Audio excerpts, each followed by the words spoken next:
Are there any apologies, Committee Secretary? Chair, at this stage, I have not received any formal apologies. As indicated, they may still join us during the course of the meeting, Chair. Thanks. Okay. So can we have members of the Portfolio Committee move in a seconder for the adoption of the agenda?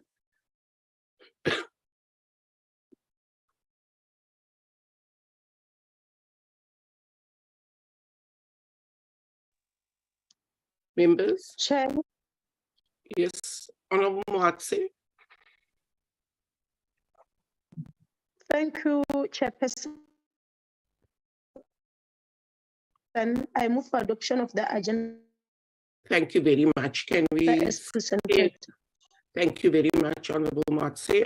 Can we see if there's a second? Mr. Mbuyani, Chair. Honorable Mbuyani. Thanks once again, Chair.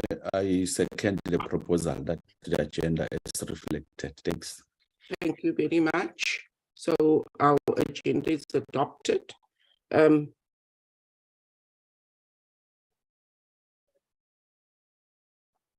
Thank you. So we are ready to start. So our purpose of our meeting today is a briefing by the DTIC,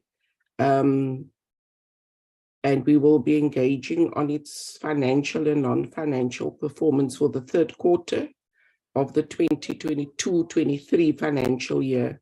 This is so that the committee can assess the performance of the National Department against its resource allocation in compliance with Section 5 of the Money Bills Amendment Procedure and Related Matters Act of 2009.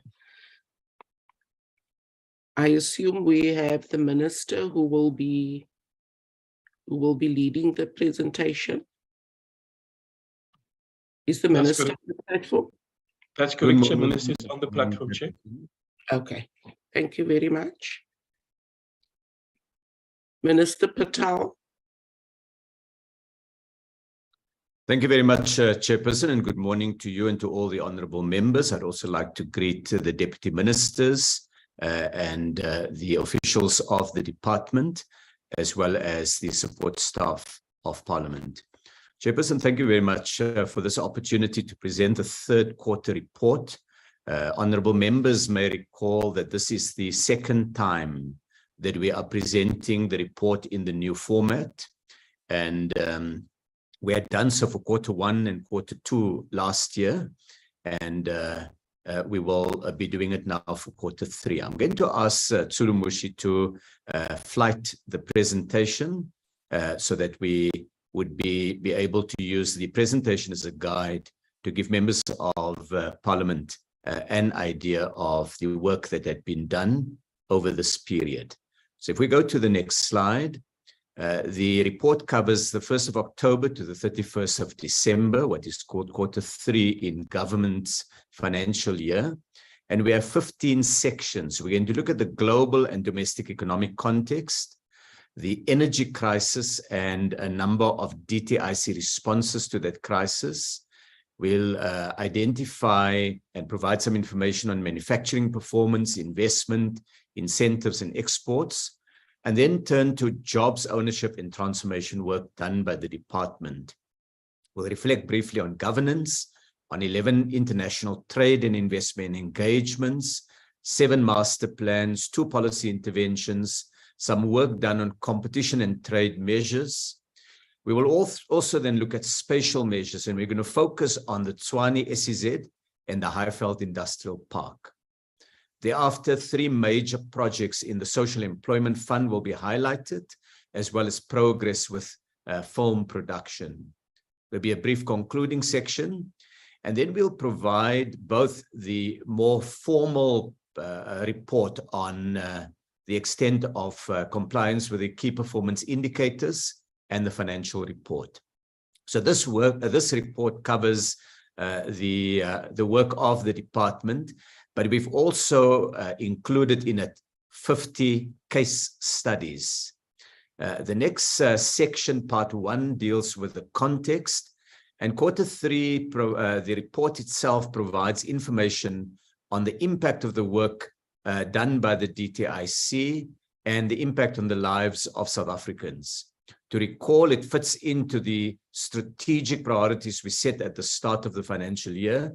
Industrialization, so we're going to draw the link between interventions and the patterns of production investment and performance of exports and jobs. We look at transformation by connecting what the department has done to empowerment of South Africans. And then finally, we're going to look at the capable state by looking at where we are achieving improved performance and deeper partnerships and where we still need to do some more work. Slide number 5 is a snapshot of the global growth context. The South African economy is very globally exposed. A very significant part of our growth comes from exports, and we are a very significant importer of goods. So what happens in our broader neighborhood and in the world as a whole impacts very greatly on jobs in South Africa. On the left-hand side, honorable members will see the World Bank has fairly significantly cut its growth forecasts for 2023. That growth forecast shows a significantly slower global growth. And in January, when it revised its forecast, it put global growth at 1.7% for this year, down from 3% that they had originally forecasted. For South Africa, the World Bank forecast growth of 1.4%, which is a small reduction from the 1.5% forecast last year. Globally, inflation has risen sharply during 2022, with higher interest rates by many central banks. And that, of course, impacts significantly on the growth story. On the right-hand side, honorable members would see what has happened to iron ore prices and base metal prices. You'll see that sharp decline during 2022 after a rise in commodity prices, in this case, iron ore and base metals. And this is largely attributable to weakening global and Chinese growth. Global trade in manufacturing products has been largely flat for the past decade compared to the period before.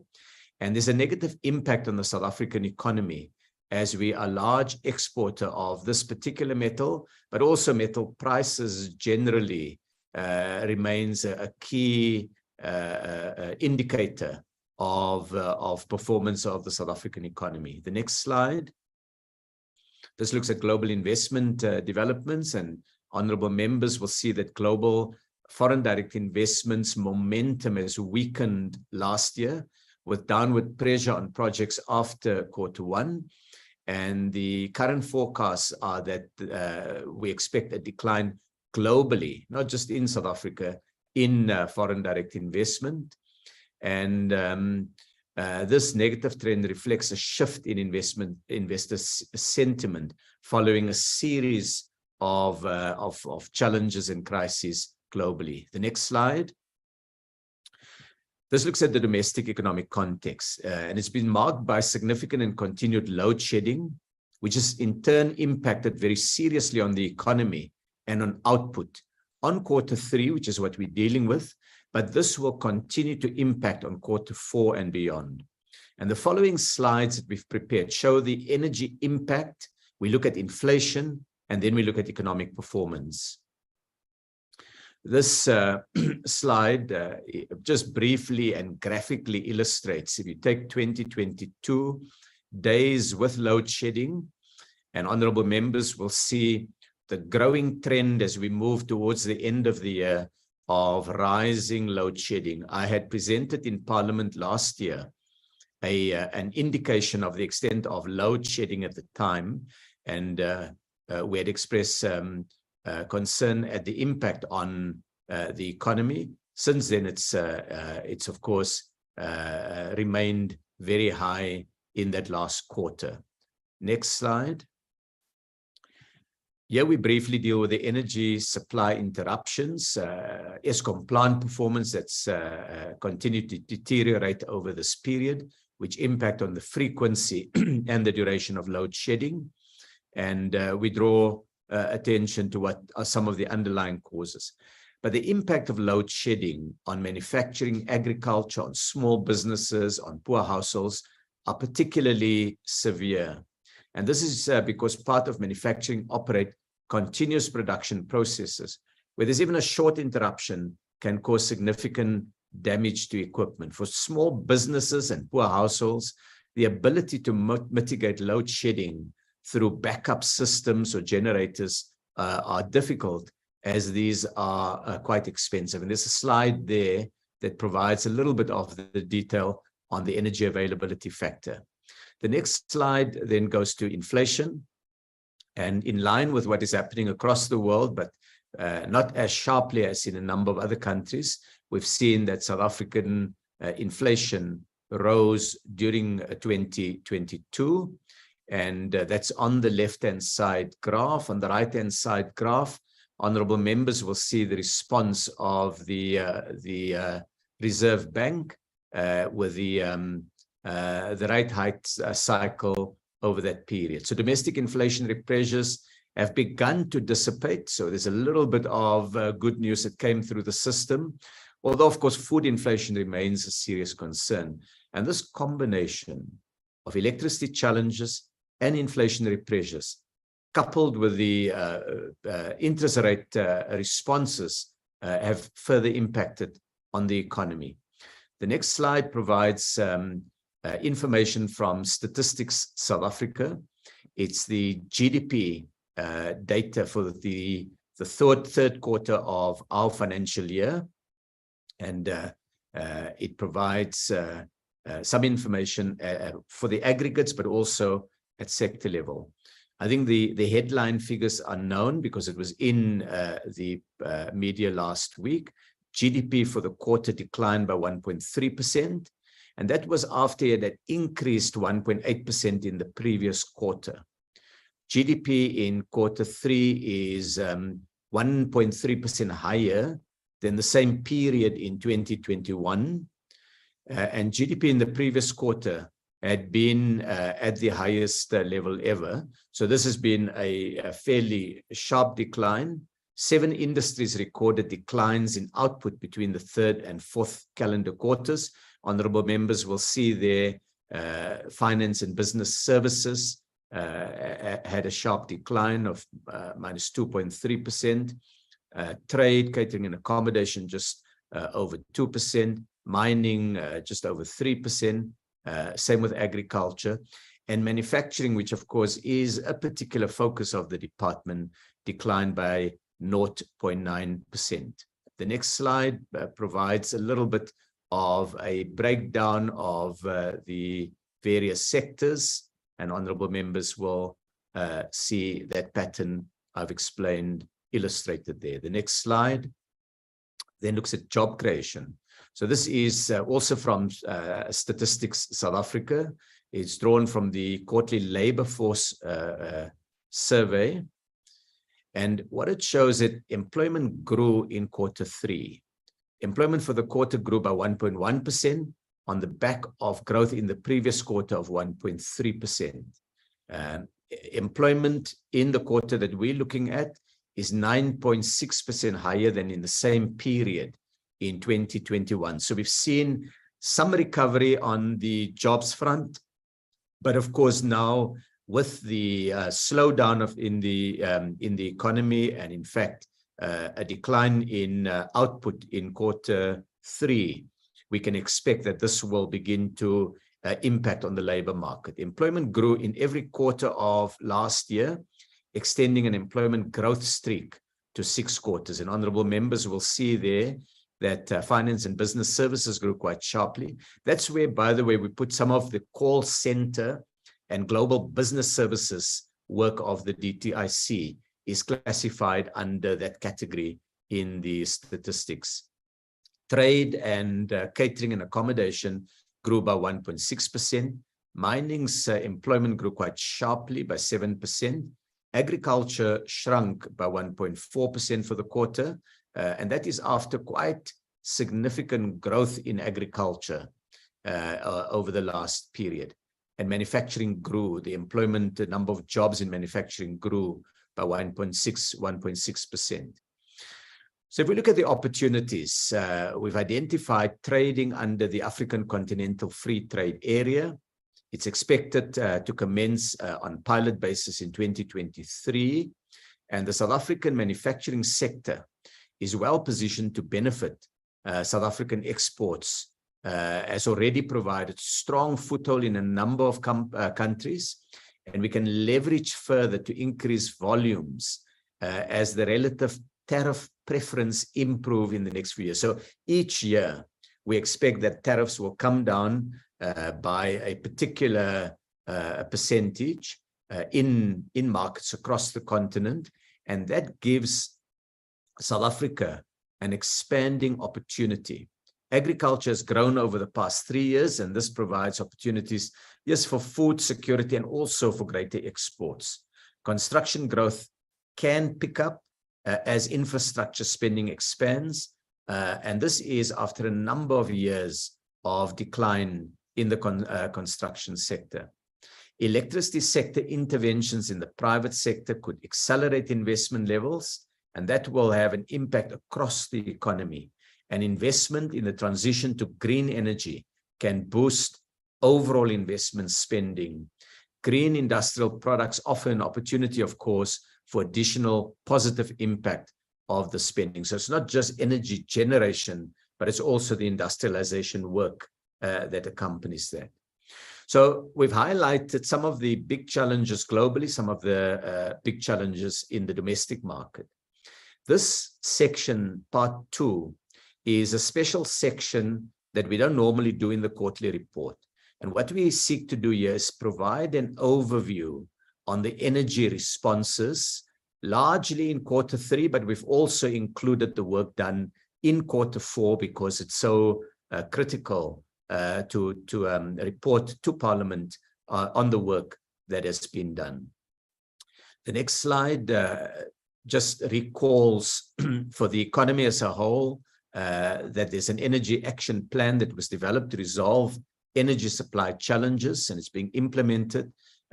Honorable members will be familiar with the key elements announced by the President, which is to fix Eskom's coal-fired power stations, to enable and accelerate private investment in generation, to accelerate procurement of new capacity from renewables, gas and battery storage, to unleash business and households to invest in rooftop solar, to transform the electricity sector for long-term energy security, and the declaration of a state of disaster to enable a single point of command and coordinated interventions to rapidly address the cause and impact of the crisis on the economy. And we recall there the remarks made by the President in the State of the Nation address. And we've also included there a picture of the Kusile desulfurization chimney collapse that has aggravated a constrained energy environment. The next slide then moves to the DTIC energy interventions. We are a relatively small player in the large energy landscape, and we wouldn't normally be focused on this. But given the size of the challenge, we've taken the decision that the DTIC group needs to support these wider efforts quite strongly to address these challenges. And we can highlight it in 4 broad areas. The first is all of our work that supports new energy generation. Some of that would be unblocking a regulatory or red tape matter, perhaps environmental impact assessment that's going slow, or in promoting investment itself. So all of that is to increase the quantum of new energy. The second one is to help firms to adapt so that we have greater energy resilience.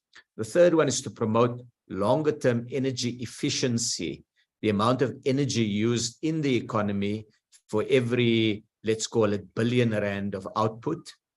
And then the final one is to promote industrialization to ensure that South Africa can develop security of supply of components and create jobs in the process. So what we've done now is we've taken 8 actions. And in the following slide, we provide information on the work done by the DTIC entities and the department itself. So the first one is speeding up processes to accelerate private sector investment in energy generation. And to do this, we're establishing an energy one-stop shop that will be managed by Invest South Africa.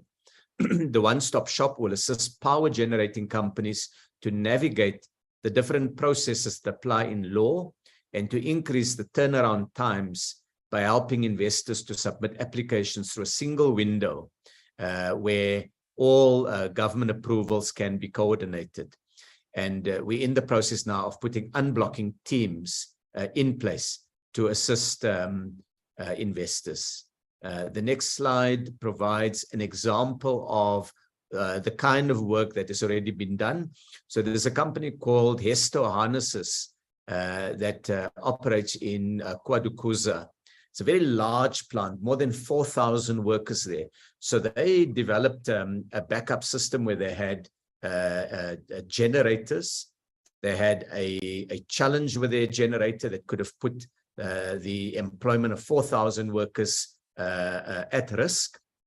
So we worked with KZN government and the local municipality. Were able to put together a temporary relief for 2 weeks that allowed the company to get replacement generators and enable the production to take place, which is important because it's not just 4,000 workers. They supply these electrical harnesses to the entire car making industry in South Africa. So we could have had a massive shutdown of auto production if we had not been able to resolve this. And that just illustrates the kind of work that we're going to have to do until our grid is more stable and we're able to ensure that the supply of energy is sufficient to deal with temporary challenges that firms and investors may have. The next slide. So this is the first case study that we did. We'll be doing more case studies and I'll point to those case studies. This slide here looks at increasing private sector investment, the financial flows, and the South African Investment Conference has unlocked significant investment in energy generation. The IDC investment has also supported the development of solar and wind projects. And honorable members will see this picture here of the Aqua Power station that is under construction in the Northern Cape.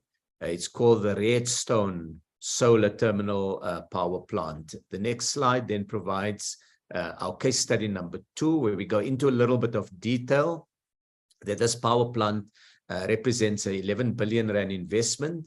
It's the largest single renewable energy investment in South Africa to date. And part of the reason for the significant price tag is because it's a concentrated solar power plant. And that's different to the photovoltaic system. So what this does, it's able to generate energy during sunlight hours. And then it is able to store that energy inside the plant and then enable the dispatch of that energy when the sun has set already. So it provides for 12 hours of thermal storage, which from my knowledge may well be the longest thermal storage that we have in South Africa. The lead shareholder is a Saudi company, and it has partners with the Central Energy Fund, a local black equity partner, and a community trust where the local community benefits. And we've just passed the 50% construction mark, and the company aims to be fully operational by early 2024. And on the right-hand side, we provide a little bit of information. This was announced at the South African Investment Conference, that it has significant jobs impact in that local community. 1,300 jobs created. At its peak, we expect it to be 1,500 jobs, and honorable members will see the breakdown into jobs in the local community, the demographics, females, young people, and Black South Africans in this project. The next slide just wraps up it by saying the project can provide baseload power from renewable energy through this system, where basically they're able to heat up salt, and that enables it to provide the energy when the sun is down. And also grid stability. It provides electricity peak hours, but it can also do a range of ancillary services. This is important because grid stability is vital at a time when there are energy shortages. The next slide looks at the IDC portfolio. And the IDC currently has about 953 megawatts of energy that's already coming into the system that has been supported by IDC funding in the past. And that's in 24 projects in 4 provinces. This is more forward-looking at what the IDC is doing now. It's supporting both commercial and industrial projects that would be outside of the renewable energy IPP program. Many of the projects, there are 8,000 megawatts of potential energy generating capacity that is being looked at by the IDC. Not all of those will, of course, come on stream. Some may not win bids in an IPP. Some of them may not survive commercial scrutiny, but it shows the size of the pipeline. And we've provided information on the implementation, where things are in implementation, due diligence and pre-due diligence, the mix between solar, wind, and hybrid, and honorable members will see that on the on the right-hand side. There are also projects in implementation like Redstone, that's the one I've just spoken to, as well as a number of others set out there, including rooftop solar that's being looked at by the IDC. Next slide. Here we look at regulatory flexibility. And the first area of regulatory flexibility is to see how we can ensure that we secure the speediest development of new energy for the grid, and at the same time support transformation. And that's required that we really look how to put together the transformation provisions. And to accelerate the regulatory processes, we've worked with the Department of Mineral Resources and Energy to address their regulatory needs. And that has required a customized BEE scorecard, which takes account of the unique characteristics of electricity projects. The DPWI also has a customized scorecard to enable faster offtake on rooftop solar on public buildings. The DTIC will pursue the transformation imperative while improving regulatory flexibility. So this has been one where we've been able to ensure that none of our provisions need to be applied in a mechanical way, that we can promote transformation and speed of delivery. The next slide is the competition area. And here, competition policy does not normally permit competitors to coordinate and cooperate with each other, because the market has to be a competitive market.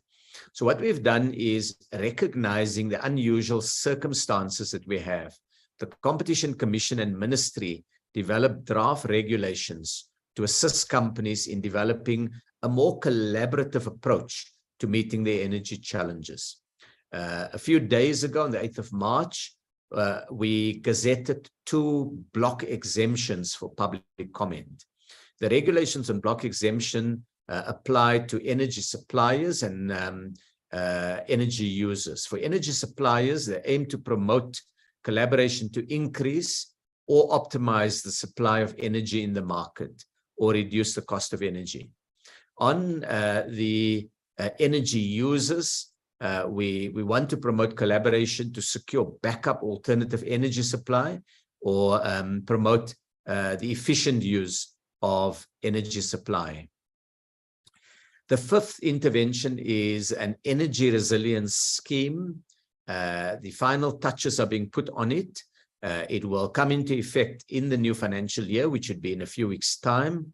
And we want to make available, mobilize 1.3 billion rand for this energy resilience scheme.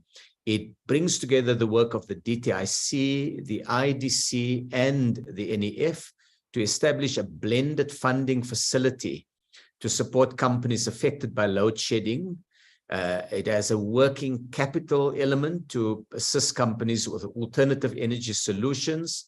It will have support provided to local component manufacturers of rooftop solar panels and battery and cabling, as well as transformers. It's priced at concessional rates for the period of the loan facility.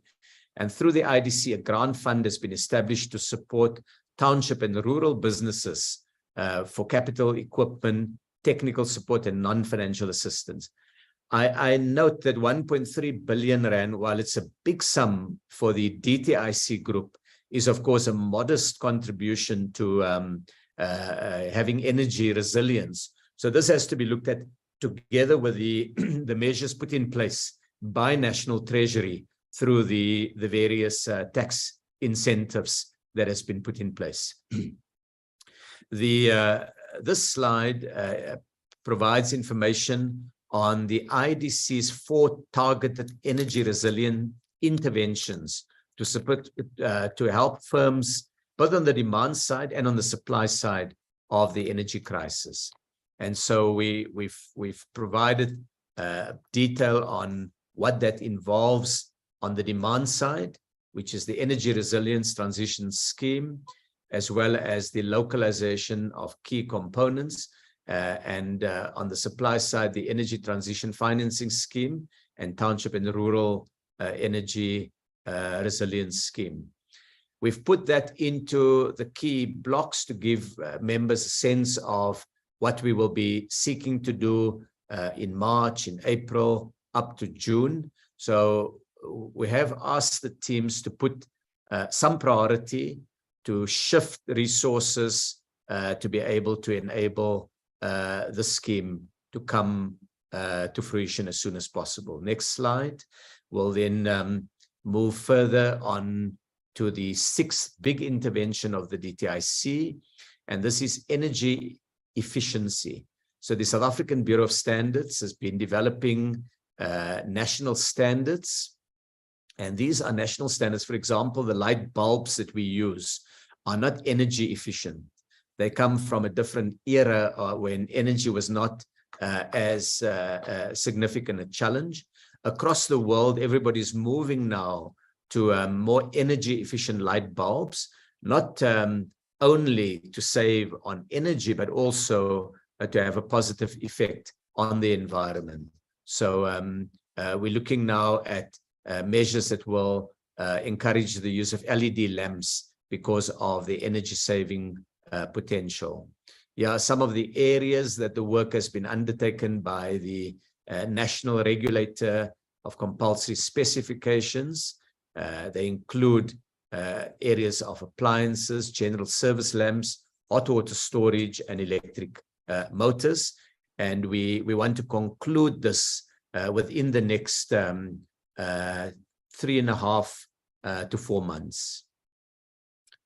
The Energy Action Plan number 7 that the DTIC is working on is to protect consumers and energy users and to prepare for potential price gouging. We've seen this happen where people put up prices when markets are disrupted. We saw this in COVID. So the DTIC has requested its regulatory bodies to monitor prices, to just identify where there's attempt to exploit the the challenges in markets, to monitor complaints, particularly from small business, where access to both grid and alternative sources of energy discriminates against small businesses, and to monitor the compliance of users to mandatory standards and safety requirements for energy efficient renewable backup products. So once we've completed this work, we will then publish the guidelines and also expedited processes of adjudication. The final area is to address the industrialization of components and to build a South African production capacity. This will be both to, on the one hand, it will help us to insulate South Africa from a supply chain shock that may happen elsewhere in the world, but also it can increase industrial output and jobs in South Africa. And so our work is in attracting investment in component manufacturing and providing support through the DTIC and its agencies. Case study number 3 looks at a Black industrialist that manufactures solar panels. It's Art Solar. It's operating in the renewable energy sector. It was approved for the BI scheme in Q3 to expand its operations. And the company has 60 baseline jobs. The plant is expected to create 18 new jobs. Looking a little bit further, they indicate that in the manufacturing process, they believe that the total number of jobs could increase to 220 persons. And this is one of the areas that we had highlighted in the budget vote of the DTIC. In many cases, our reports as DTIC has given numbers, we've given programs, but what we want to increasingly do is to tell the story of ordinary South Africans. And in our presentations, we want to have the voices and the work of South Africans highlighted. So here's an example of Nkanyiso Mkhize, who works at Art Solar. He started as a general worker in Art Solar, and today he manages the staff of the factory. He's attended training courses, he's improved his communication skills. And of course, there are these human stories where workers would tell us about how employment has just transformed their lives. In his case, he bought a home for his mother and he bought his first car. Honorable members will meet Nati Duatela at one of the workstations, or Ayanda Makaba and Sponiso Tele. You'll also meet Tobekan Gidi and Andile Shwala. And these are people who are making the panels that are critical for our energy security. There are other examples. Nolwazi Zulu is a solar engineer, and she now has been promoted to a more managerial position. And while what she does is important to the grid as a whole, she also says that she'd like one day to have a branch open in Ulundi to bring solar to a village. And I think this is what we're going to see increasingly, that the whole energy storyline in South Africa is going to be changing. Now, if we stand back a little bit from these 8 actions and look at the risk assessment and mitigation, they constitute a major new focus for the DTIC group. It requires a retooling of the department and its entities, with shifts of staff and resources from what were the originally budgeted areas to these expanding work in managing the energy challenges. In particular, the capacity in the one-stop shop will need additional skilled staff. We will look at redeployment as well as additional staff where warranted, but it will also require stronger coordination within the department and its entities if we are to achieve all of this. While the DTIC group can contribute to the resolution of the energy crisis, it will take time to see a material change in energy supply as new power plants will need to be built. And the work of other parts of government will be critical to achieve success. On our own, the DTIC will not be able to resolve the crisis, but we can play a positive role if we shift our focus in the period ahead. I move next, honorable members, to the next area, part 3, which is the 3-month impact overview on industrialization. And we're going to look at manufacturing, investment, incentives, production and localization, as well as exports. The DTIC, of course, mobilizes incentives through the fiscus, but we also do this through more partnerships with the private sector so that we can enable structural transformation in the economy and support firms to enhance their competitiveness. There are also non-financial support schemes. Sometimes there are a rebate on import duties. Sometimes there are trade tariff supports, the actions by the competition authorities, and the DFIs, that's the development finance institutions. The real test for the department is not how efficiently we administer the money. That's important. We want to be able to spend the money that Parliament gives us. We want to be able to account for it. That's important. But the real test is the impact it's having on increased local production for the domestic market and for exports. So we are saying to the teams, focus on impact. And here we will look at, the next slides will look at manufacturing output as estimated by Statistics South Africa, the incentives we've mobilized, the production and the export performance. This is the manufacturing part of the GDP storyline, that manufacturing sales faced very significant headwinds in Q3. It declined by 0.4%. This is now sales itself. Previously, we looked at output. But manufacturing sales still grew relative to Q3 in 2021. So a big knock compared to Q2 that we really concerned about. Most of the decline in manufacturing sales were attributable to declines in food and metals. Automotive performed extremely well in the quarter, posting the best months for sales in December 2022. Furniture declined, that worries us, but clothing and textiles and petrochemicals grew in the quarter. While sales improved on a year-on-year basis, average production was lower during the quarter than at the same time last year. And the little boxes provide some highlights, or you could say in the case of metals and food, the lowlights out of it, which is the declines that are in red. Quite a sharp decline in metals, measured by the quarterly performance. And I should just say, where we use Q4 here, it should read Q3 because this is the Stats SA quarters. So, of course, we in this presentation, we talk of Q3 for the financial year. Stats SA talks of Q4 for the calendar year.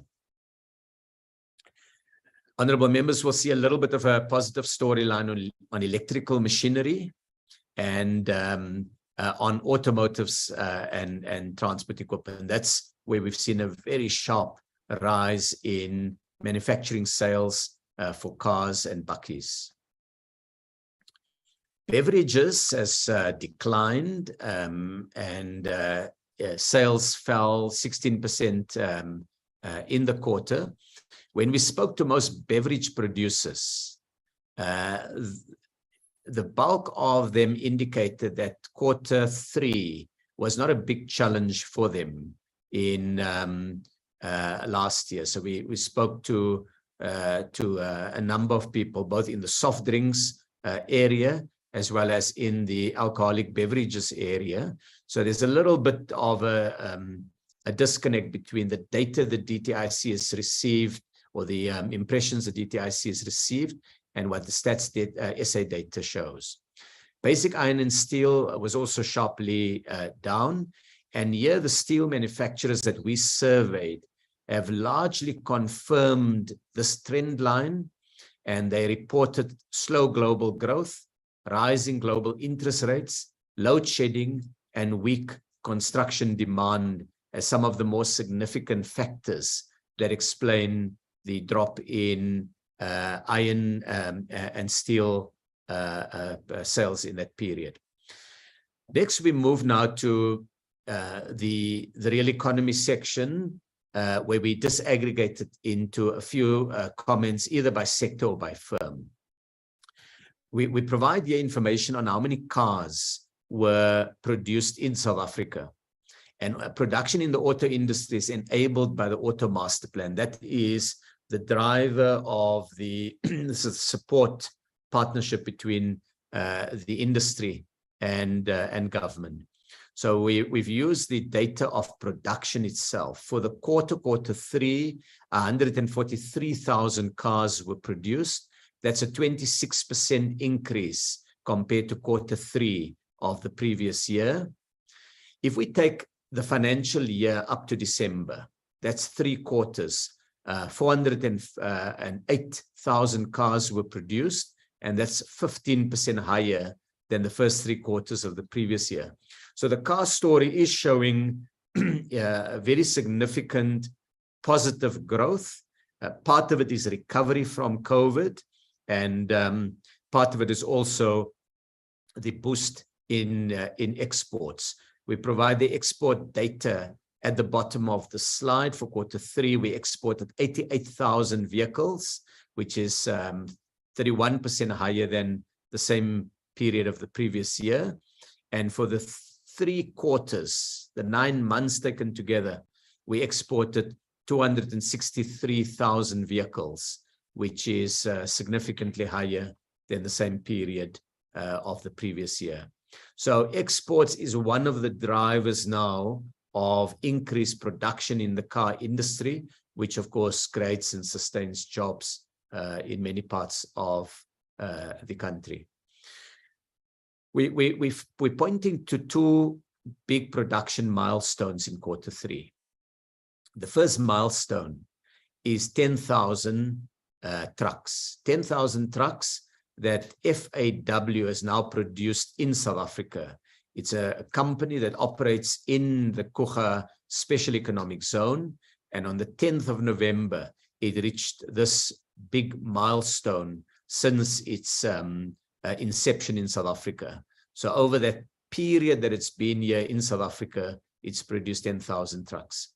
The second big milestone is the opening of the only mainline rail manufacturing facility on the African continent, producing these high-grade rail lines that can be used on the big passenger and the big freight lines of South Africa and other countries.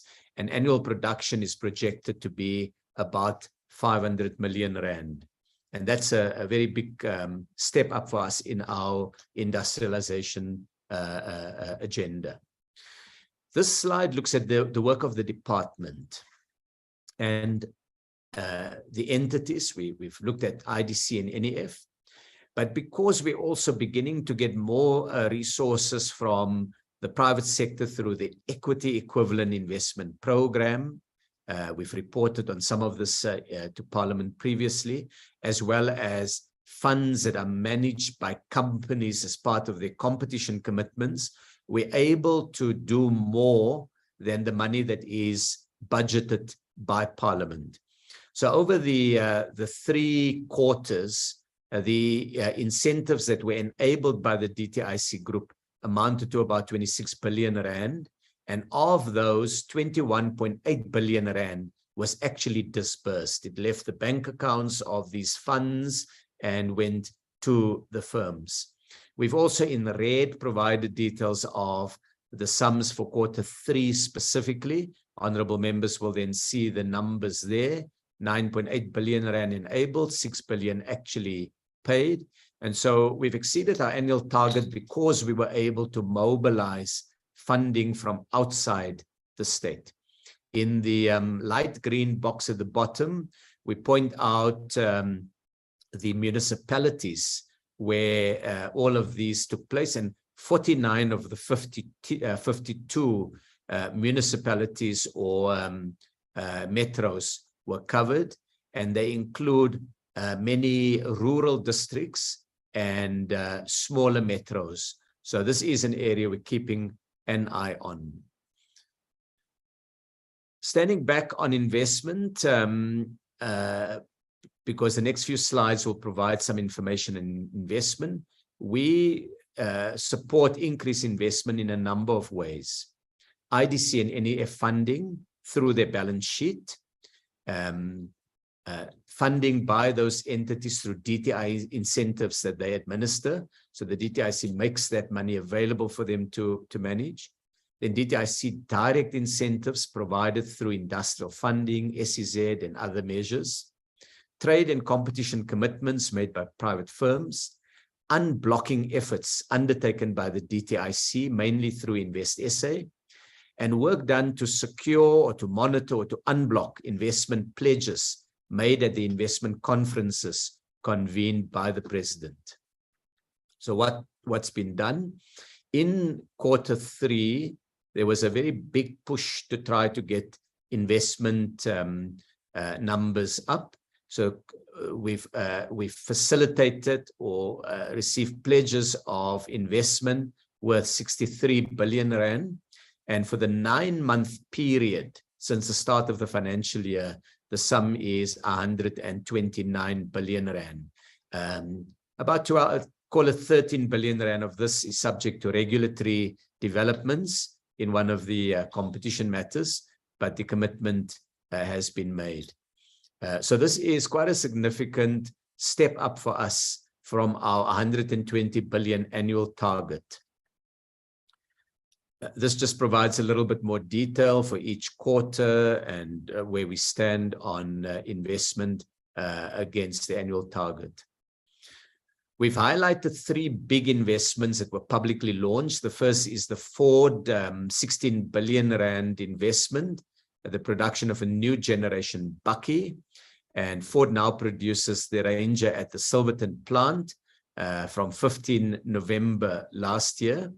And its capacity has increased from 164,000 to 200,000 units.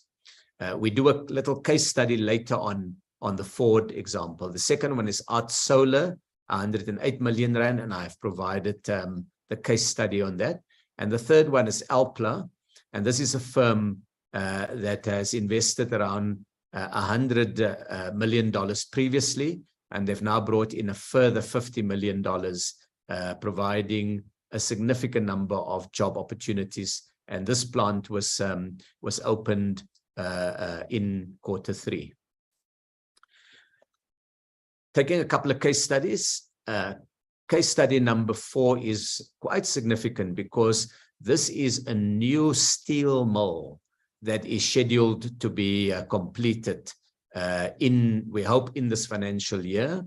By Q3, when I say this financial year, the 2023-2024 financial year, in Q3, the total investment for the plant was 3.3 billion rand, of which $500 million is funded by the IDC.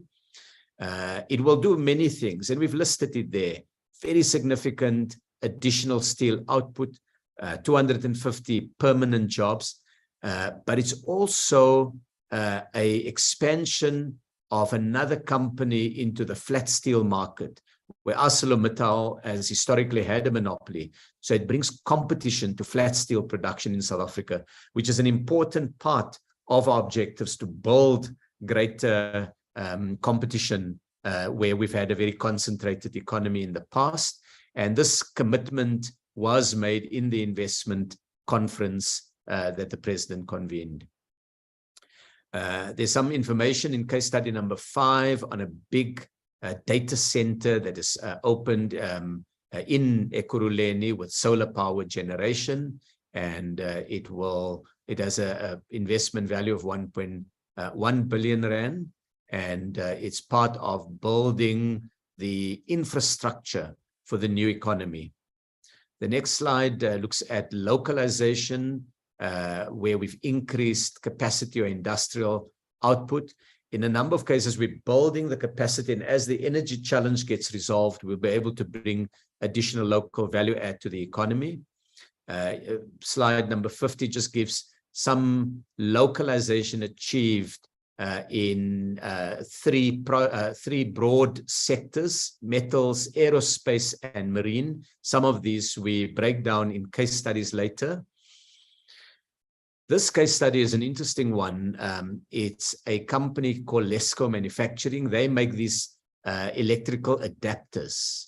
And what's interesting and noteworthy is this 40% of the workforce of the company are people who live with disabilities.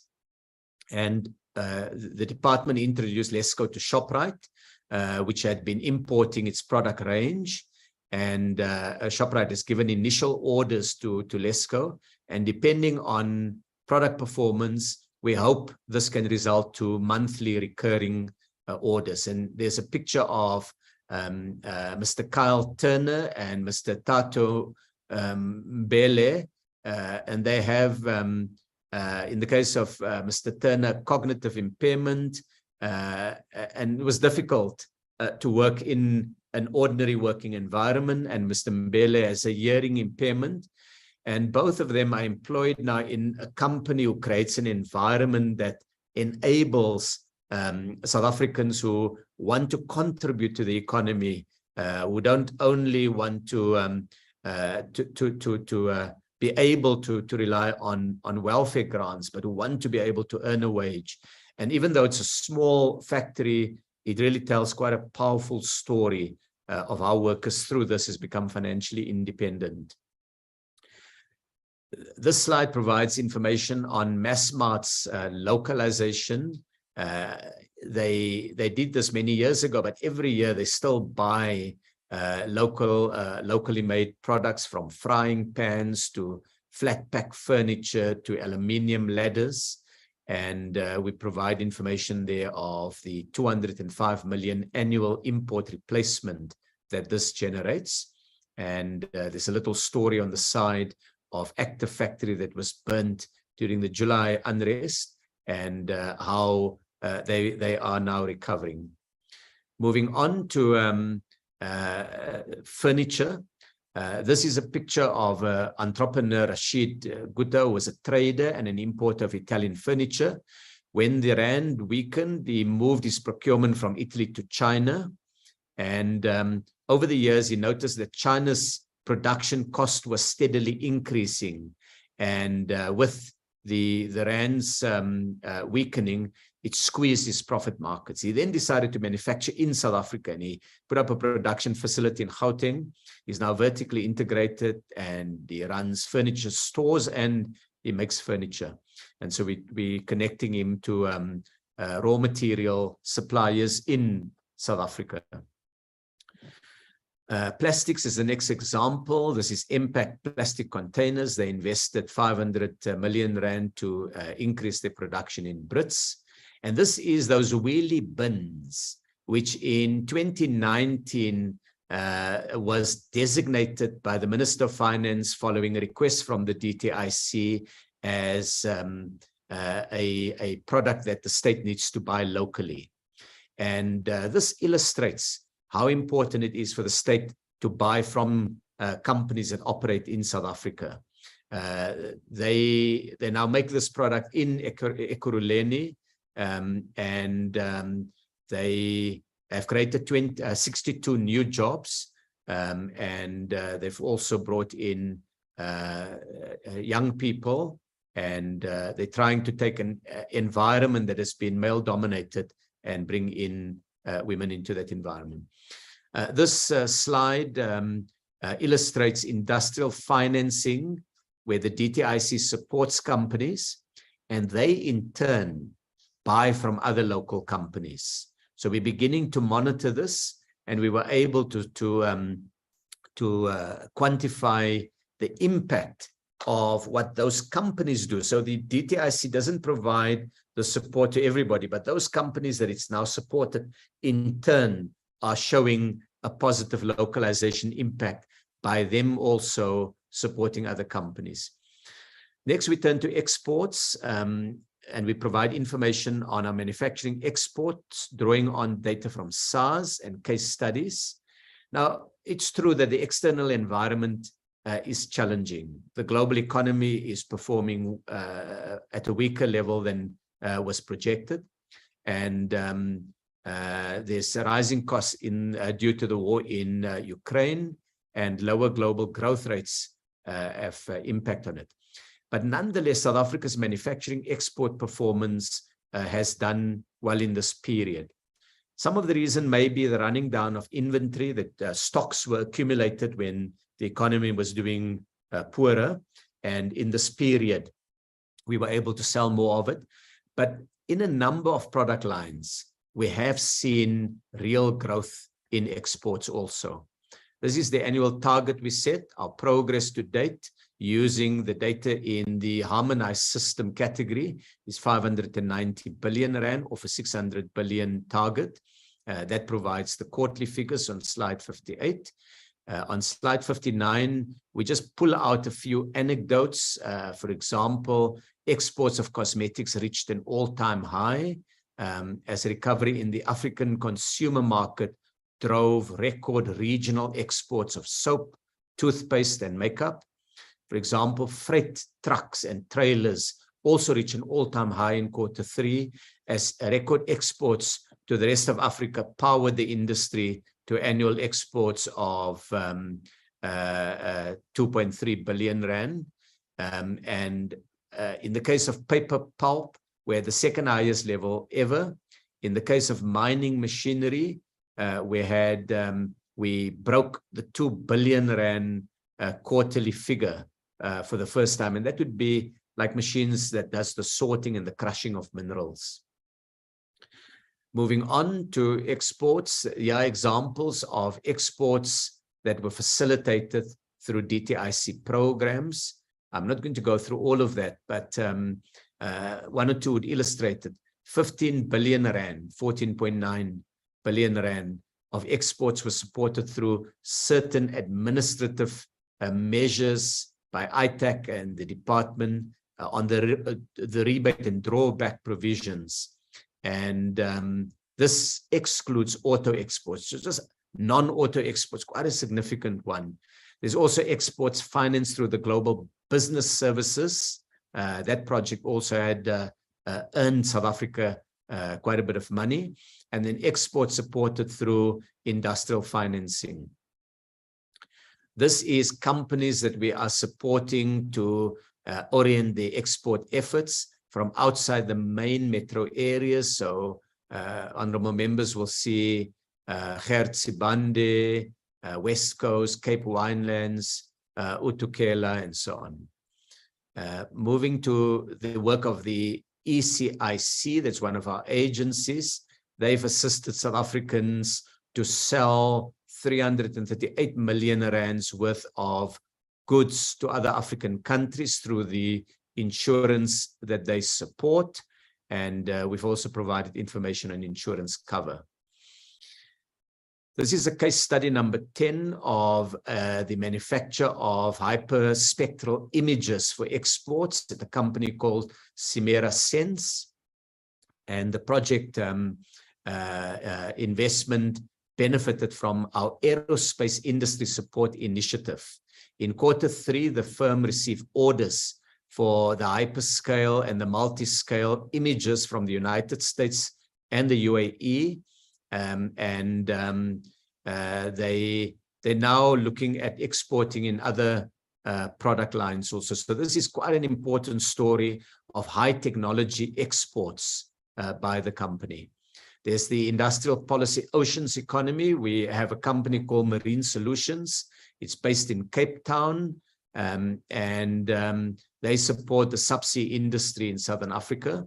The picture here shows two young trainees, Nwabisa Bavuma and Garrison Kutsi, who are working there. Kutsi now, he started as a trainee, and he's now shifted to an ROV, that's remotely operated vehicle supervisors. So we provide some information on the work that has been done with that company. Moving on to the DRC Mining Week, it took place previously. This was in June 2022, but by Q3, there were trade leads that had been secured during the DRC Mining Week that came together. 12.8 million rand in orders were secured from companies that exhibited in the DRC. And some of it was fire suppression systems, hydrology consulting services, and I'm told even tea and gin. I will focus more on the DRC's work by a company called ICAT International Consulting, and they design and manage these fire suppression systems. And honorable members will see Winston Warries and James van Rieden and Monica Mshlanga. And this shows really the value of our exhibitions elsewhere. Now, we've made considerable progress in all of these areas of industrialization, but some of that work also exposed internal weaknesses in parts of the DTIC group. And that included a pattern and history of focusing on process, the number of meetings we attend, instead of impact and outcome. There were challenges with collecting data on the impact. It was easier to get how much we spend than the impact, and we're shifting that in the department. There were technical and managerial gaps in getting some of this work done, and still a tendency in part to work in a silo and to have separate empires. So as we do this new style of delivery that we spoke of last time, some of these have surfaced. And having said that, many parts of the DTIC group has been able in the course of the financial year to significantly shift how they report, what they report, and their ways of working. They're driving new output and jobs, they're securing new investment, they're supporting companies to navigate the domestic regulatory terrain. And this was all done in spite of significant headwinds in energy supply and the impact of the war in Ukraine. And while the scale of work has not sufficiently compensated for load shedding and slower global growth, these efforts are helping producers to adapt to new realities and promote innovation and competitiveness in existing firms. So what we're going to do now is to consolidate the progress made. And in the new annual performance plan for the new financial year, we will incorporate these learnings from Q3 and the previous 2 quarters. I want to move next to jobs, ownership, and transformation. And here the impact of our work is really most important to communities when there are economic opportunities, small businesses see what can be done, and we're able to expand the total employment in the economy. In Q3, employment in manufacturing grew by 26,000 jobs, according to Statistics South Africa. If you take the calendar year, last year as a whole, 340,000 new jobs were created, bringing total employment in manufacturing to 1.6 million persons. So we're going to look briefly at jobs and employment, at worker ownership, at competition and public interest conditions, and transformation. So in the master plans, the poultry and sugar master plans cover about 150,000 workers. The Global Business Services Master Plan, some 52,000 workers. We are looking at some other claims, and that number may then rise in future. The Auto Master Plan support 113,000 workers. Clothing, textiles, and furniture together, 114,000. And the entirety of that Steel Master Plan covers about close to a quarter million workers. We've provided the committee with examples of jobs impact. We'll come later to the Social Employment Fund, that's 44,000 workers. There are 42,000 workers covered by competition settlement guarantees that are still valid. We've got examples of new jobs created in, for example, aquaculture projects, film production, black industrialist programs, and so on. This is a picture where we put an anti-dumping duty on manufactured unframed mirrors, and the workers who make those mirrors in South Africa are in this picture.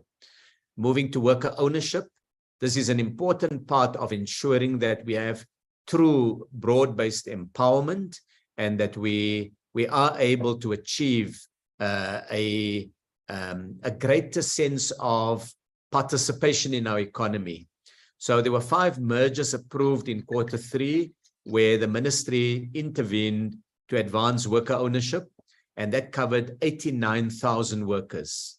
There were also a few where the Competition Commission and Tribunal worked without any specific comments by the ministry. If you add all of that together, then the total for the quarter comes to 102,000 workers covered by this. That's the largest number yet, and it's probably a high point because it covered 2 quite large employers.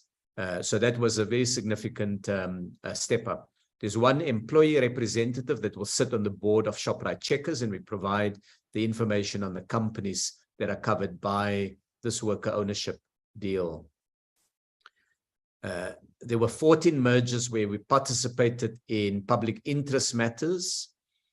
There were also a number of case studies where we show the impact of transformation.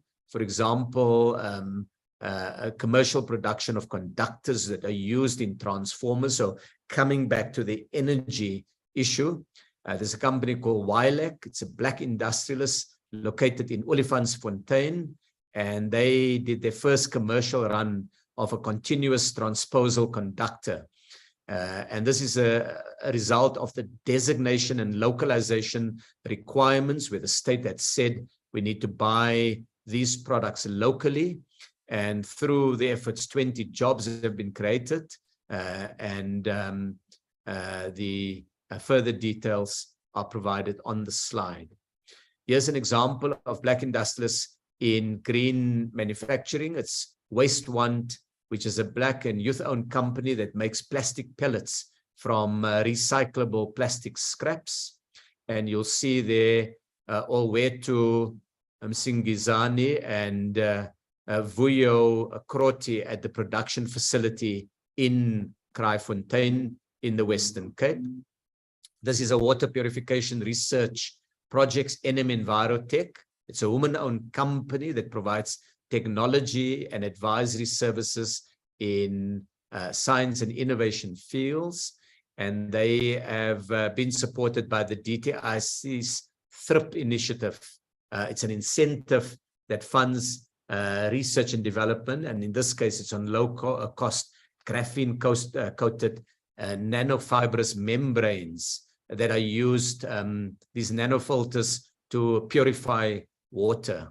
And the project also supports 4 students. You'll see a number of the people, the project leader, Mbileni Morema. You'll see Prof. Modise, who is the lead researcher. And there are 8 workers who are highlighted in this. And this all goes into that 4th industrial revolution area where there's opportunities with nanotechnology. The Automotive Transformation Fund in Q3 had approvals of 25 million rand and disbursements of 14 million rand. We give examples of 2 companies that they've supported. Melissa Technology, that was established in June 2021. It's owned by Tedo Kumbuleni, and they do body shop technology work and maintenance technology support. They're in East London. They work for Mercedes-Benz, and you see Odwa Mboli, a welding technician, and Tando and Sikwe, a program logic controller, working on the plant. The next one is Africa Auto Group. It's owned by Lionel Arnolds and Mandla Madwara, and they supply e-coating for component manufacturers, mainly in auto, but also actually in renewable energy and a few other areas. And they've been supported by this auto fund. And there you see a picture of Aubrey Janches, a production line worker involved in the production of oil pans. And some of their clients, their main client actually is Isuzu Motors in the Eastern Cape. Concluding on the transformation, we've focused significantly on the empowerment of workers at firms where they are employed, in some cases accompanied by worker nominees on the boards of the firms. And there's also greater emphasis on support for the growth of Black industrialists in productive sectors of the economy, so that we diversify the talent pool and we give greater exposure to Black industrialists to export markets. And while increasing the level of employment is critical, the DTIC will need to scale up efforts further, given the impact of load shedding and the other factors that I've drawn attention to. Next, we deal with governance. This is an important part of building an effective and capable state. Instead of speeding up this, we've tried to the best of our ability to really work on high quality appointments, finding the best persons for the job. And we've looked here at governance, appointments, department reorganization, social compacting, and court judgments. 27 appointments were made between October and December, 3 executive positions, 8 board members, 19 tribunal members. In the competition tribunal, 5 tribunal members were appointed. 3 are preeminent senior counsel. They will join the tribunal now in this financial year. 11 tribunal members were appointed for a 5-year term, and the South African Bureau of Standards had 11 board members appointed. Here you have executive appointments. Mandla Nkushlu was appointed as CEO of the ECIC. Jody Scholz was appointed as Commissioner for the National Lotteries Commission, and Ayabonga Kawe was appointed as Chief Commissioner for ITAC. On the tribunal, we've also made quite significant appointments of persons who otherwise won't work in the state. Shaista Goga, Advocate Jeff Budlander, Advocate Tembeka Ngukai Tobi, Prof. Liberty Ngube, and Prof. Imran Valodia. On SAB's board members, honorable members will see a number there. You'll see the number of PhD holders there. On the just to give SABs a little example, the chair is a PhD in physics. Dr. Nemutudi has a PhD in semiconductor physics. Dr. Kanakana Katumba also B.Phil in engineering management. And then it goes through. I'm not highlighting everybody.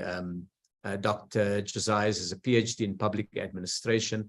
So it's trying to shift our focus from filling vacancies on boards to getting fit for purpose boards that we hope will be able to grow into the important responsibilities. Companies Tribunal, some really significant appointment here, and the names are set out, and honorable members will find on slide 89 the qualifications and the expertise of the Companies Tribunal. On the department itself, we've embarking on a fit for purpose project to redesign the organizational structure of the DTIC. The structure was developed in a world that looks very different to the world today. So we need a more nimble and a more agile department. And slide 90 sets out all of the key things that we want. The department has had some delays with the procurement of the necessary expertise to inform this process, but they inform me now that they are up and running. We've already taken the first step in consolidating the DTIC with the merger of 2 programs. That means that we're developing a department that's more compact, and these will come into effect from the new financial year when it would be more formally announced. This is just an example of young interns in the DTIC. The next slide provides the oversight work that we have assisted with. Parliament does very important work, and the department provides a lot of the information that the portfolio committee can then scrutinize and ensure is accurate. We've also had work with our social partners at NEDLAC, dealing with trade policy, policy certainty, localization, a number of themes that were covered. We've had a court judgment that challenged the constitutional validity of Chapter 6 of the Companies Act, and the matter was resolved in favor of the department, and a subsequent appeal by the applicant to the Supreme Court of Appeal was dismissed with costs. Next, we look at 11 major international trade and investor engagements. The president took 4 state visits during Q3. 3 of them were outgoing, and in each one we did a business forum. Here we highlight what those state visits were: Saudi Arabia, Spain, Kenya, and the UK. We also had high-level engagement outside of formal state visits with Saudi Arabia, with Korea, with Japan, and with Vietnam. In addition to that, we did multilateral engagements on the AFCFTA and AGOA. This provides a lot of information. I'm not going to take the committee in detail through it because they're really packed with information on the various state visits. So with Saudi Arabia, for example, we had formal talks at head of state level. Members will see this on the left-hand side. Signed MOUs, did an investment forum, a business roundtable, discussions on market access, and we focused on a retailer that buys South African products.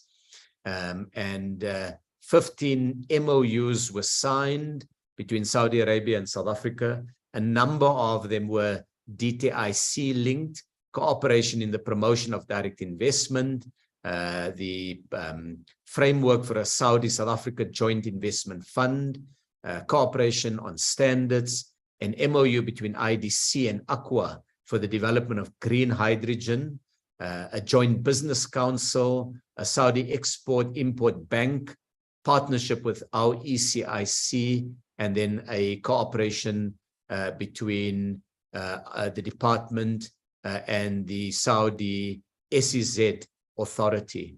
We had 104 South African business people who flew to Saudi Arabia to try to find more economic opportunities. We got 30 CEOs at a roundtable with President Ramaphosa, including the world's biggest company, as well as other very large investors engaged with us on the business environment. Here is just a lot of quite interesting detail. There's a company called Lulu Hypermarkets. They hosted a proudly South African festival during the state visit, and honorable members will see how much they buy from us in the slide on the right-hand side. So, for example, in 2022, you'll see the 220 million rands worth of fruit and vegetables, 70 million rand of fast-moving consumer goods, 40 million rands worth of meat, and 10 million rands worth of other products like charcoal and so on. And there's a little graph of which countries they provide. We took the president on a tour of the factory. I had a little video, but we decided not to put it in the presentation because of time. But here is an example. The picture on the right-hand side is a South African flag made up of South African vegetables. There were aisles and aisles of South African products, from oats to fruit to all sorts of other products. Then Spain, the Prime Minister of Spain flew into South Africa with a big business delegation, and they had 71 business people. We hosted the business forum. We signed some agreements with Spain, including on the promotion of tourism. And we raised with Spain the challenge of unfair trading practices in the European Union that is instigated by Spanish farmers against South African citrus fruit. And we pointed out that they've had access to the South African energy market with large and profitable Spanish investment in renewable energy, particularly in solar, while they've tried to close not only the Spanish market, but the entire European market for South African products. On the right-hand side, you'll see what we import from Spain and what we sell to Spain, from vanadium, to motor vehicles, to fruit juices, and so on. We also signed some agreements. We provide details on the Industry 4.0. And then this next two slides, I'm not going to dwell much on it, but really it gives a lot of more technical detail on the dispute between Spain and the European Union on the one hand and South Africa on the other hand on citrus fruit. And Europe has tried to close their market to South African fruit. Our fruit producers have really done well. We've become the world's second biggest exporter of citrus fruit. And we've seen narrow protectionism from the European Union. First, they cited citrus black spot as their reason. Now they've cited a false codling moth as their reason to close their market for products, or to require South Africans to put very expensive cooling systems in place that increases the price of our fruit and gives European producers an advantage in the European market. Moving to Kenya, there was a state visit on the 9th of November that we went to Nairobi. And this is an important market that we see a lot of opportunity. 69 South African companies participated in a business forum. And we also had people showcasing products made in South Africa that is sold in Kenya. And we had a visa waiver agreement that was concluded, as well as a range of other areas that are highlighted here on ICT, on other challenges. And on the right-hand side, we provide information on what we import from Kenya. Gold is big, roses, petroleum oils, black tea. Tea is big in Kenya, and human hair. What we export to Kenya are vehicles, coal, steel products, apples, and so on. The next picture is really just the business forum, as well as various engagements between the two heads of state. The next slide is the UK South Africa state visit, which took place in November.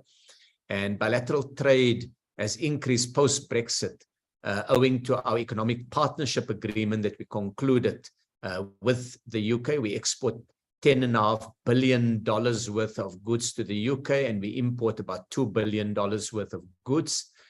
You'll see we import some equipment, postage and revenue stamps, ethanol, alcohol, tractors, and so on. And we export platinum, cars, wine, grapes, and so on. And a big part of the discussion was a business-to-business session and a business roundtable with the president, where large UK firms engaged us on what the opportunities are in the South African market. We had a number of trade discussions. On the right-hand side is a picture of the new UK Trade Secretary, and we had engagements with her, as well as the President's meeting with the Prime Minister and our business forum. Now, if we look at these four state visits, just these four state visits, we sell about 139 billion rands worth of goods to those markets. And 56 billion rand of that is manufactured exports to those four countries. And work that has been done by the IDC for us estimates that just the direct jobs, 60,000 jobs in South Africa due to that. If you look at direct plus indirect jobs, it takes the number to 176,000 jobs based on our economic relationship with the UK, Spain, Kenya, and Saudi Arabia. And these state visits are about protecting, supporting, and expanding that. There was a joint economic commission with the Saudi government before the state visit. There's a lot of information on the slides. We also had a South Africa-Korea Economic Working Group, as well as a meeting with the Joint Trade Committee of Japan, South Africa, and a Vietnam-South Africa Joint Trade Committee. This is the Deputy Minister Gina and Deputy Minister of Vietnam who met here in South Africa.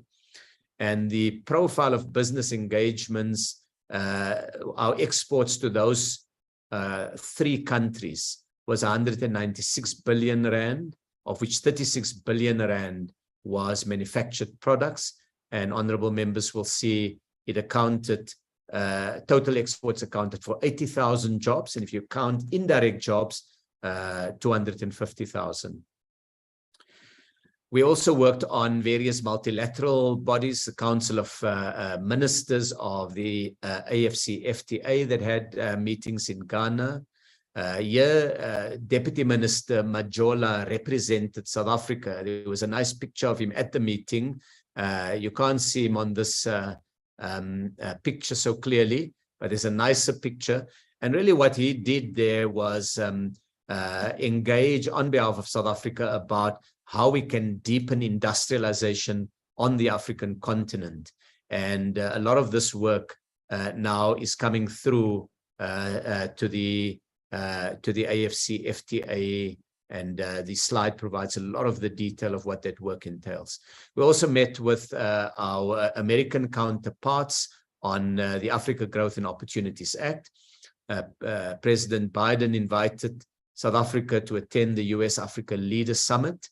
It was held in December, and as part of the summit, we had a meeting of trade ministers, meeting with our American cabinet member for trade.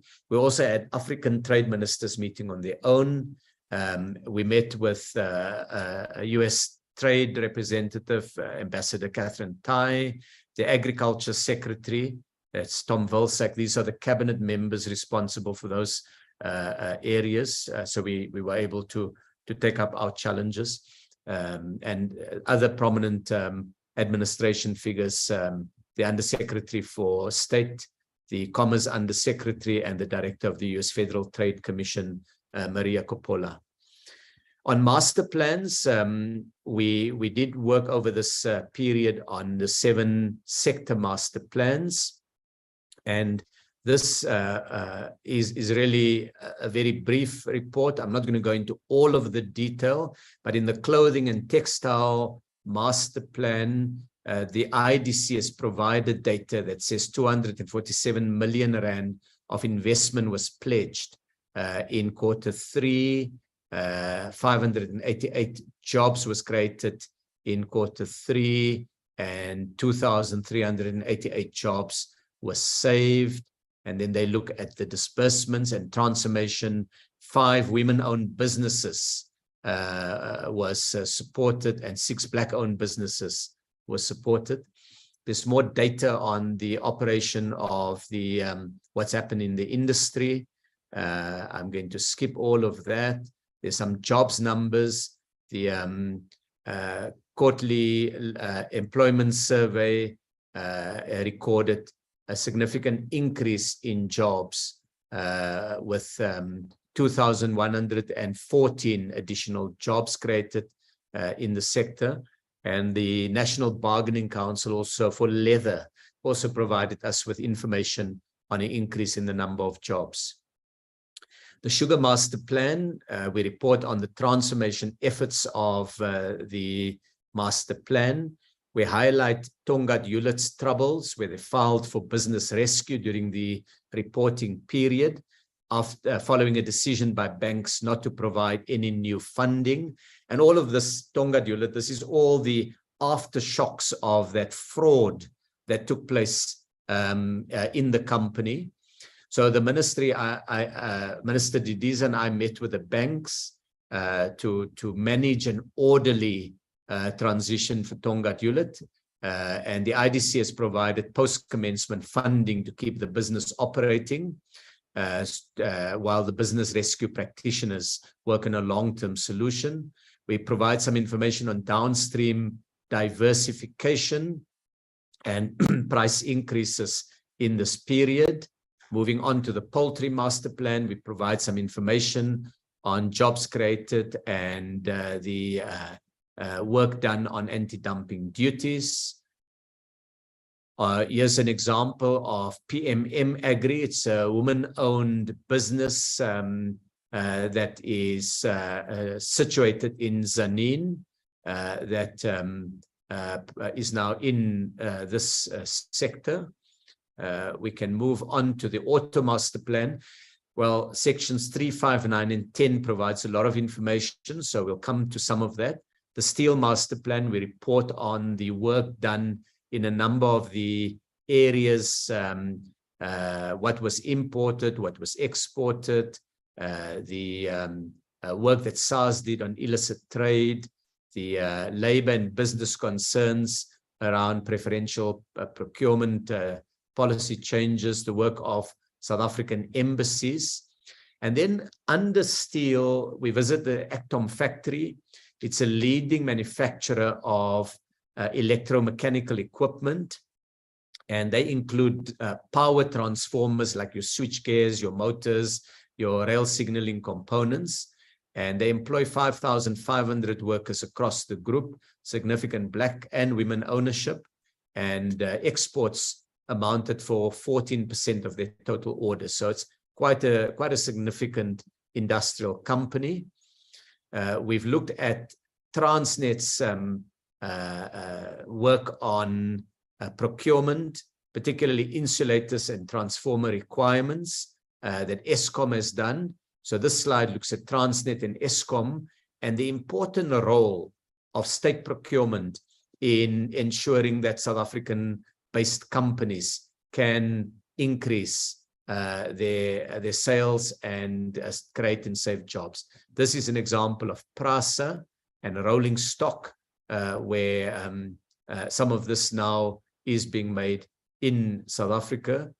These two examples, Wilec and Pendrol, are examples of companies in this first case who manufacture power transformers, and in the second case who do this rail aluminothermic welding kit. So these are all companies that are critical to the steel making sector. Next, we move to the master plan on global business services. 24,000 jobs were supported directly through disbursements by the department, and the industry has reported 52,000 jobs in the sector. So Furniture Challenge Fund, we've launched the fund last year. There are 25 applications under review by the IDC. The IDC and the department have been advised that the performance of this fund is below par, and that we expect them to really speed up, including building internal capacity support for small businesses in furniture. And then we do a little assessment to say master plan commitments require a different way of working in government and with the private sector. And they're based on reciprocal commitments. And many firms, many private sector firms are more used to the old way of lobbying government and public advocacy of their needs to say, support us. The master plan is different. It doesn't only hear what companies say, but it also says, how do we jointly define solutions and what can everyone brings to it? For public officials, it requires a shift from our success being defined as attendance in meetings and writing reports, because that's really not the real measure, and shift that to saying, have we resolved matters expeditiously? Are we able to address the challenges that businesses have, even where they fall outside the scope of the department, for example, a Transnet problem? So it does require greater agility and a culture shift in the state, where compliance has in the past been more important than impact. And so this is about shifting the state from solely acting as regulator and prescriber to being a stronger partner and enabler. We report on two policy interventions. The first is on scrap metal. We have reported quite extensively last year. Here we give an implementation report on what we've done. We've now gazetted the final provisions, 6 months prohibition on the export of copper waste and scrap metal and certain kinds of other metals, continuous controls on scrap metal exports, so with aluminium and others, we've got control systems in place. There's phase 2, which we had highlighted to the committee previously, and phase 3. So given the knowledge in the committee, I'm not going to detain the committee on the detail. Just on this slide, I want to point to law enforcement, strong law enforcement, but also right at the end, the last bullet says, in coordination with SADC countries, Eswatini has now implemented a prohibition in export of copper in February this year, because when we announced our measures, they said to us, we have exactly the same problem, and we too need to now find ways to address that. We deal with green hydrogen. We gazetted a commercialization strategy on green hydrogen, and it's a very detailed document.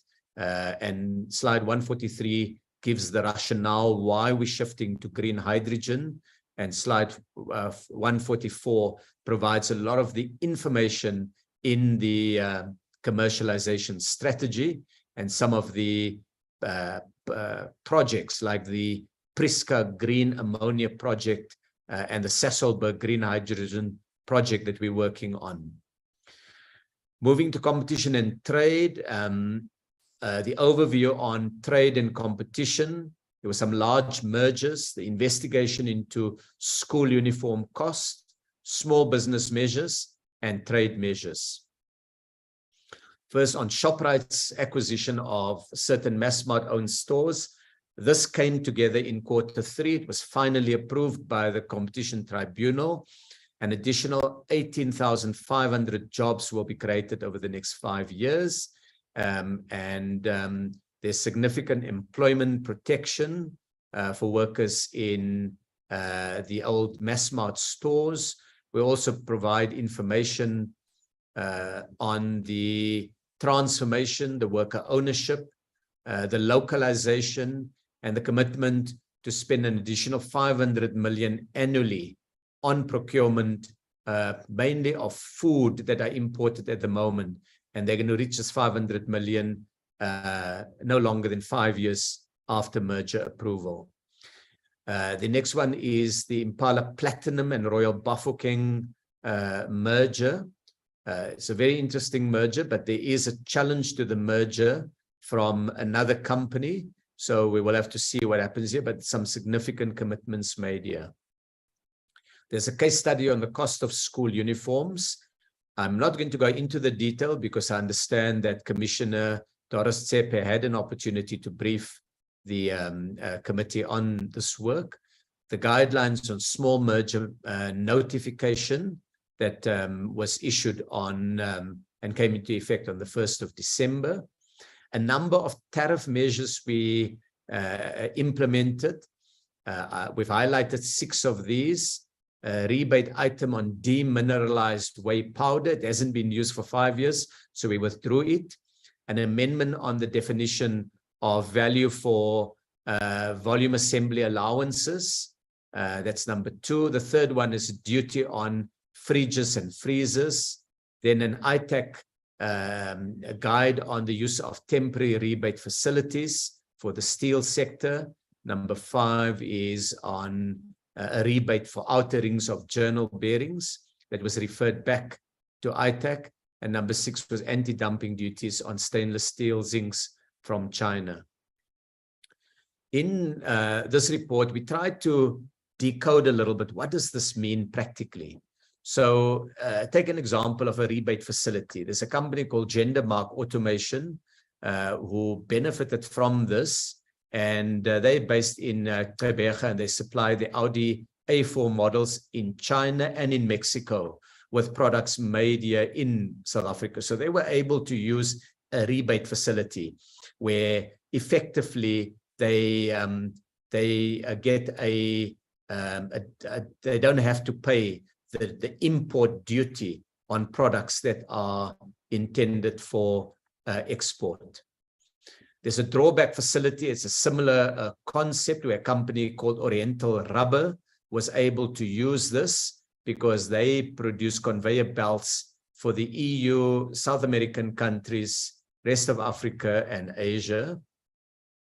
There was a tariff measure on fridges and freezers that we brought in that will support DeFi appliance that can unlock the production of 20,000 more freezers, and with a potential 150 additional jobs over the next 3 years.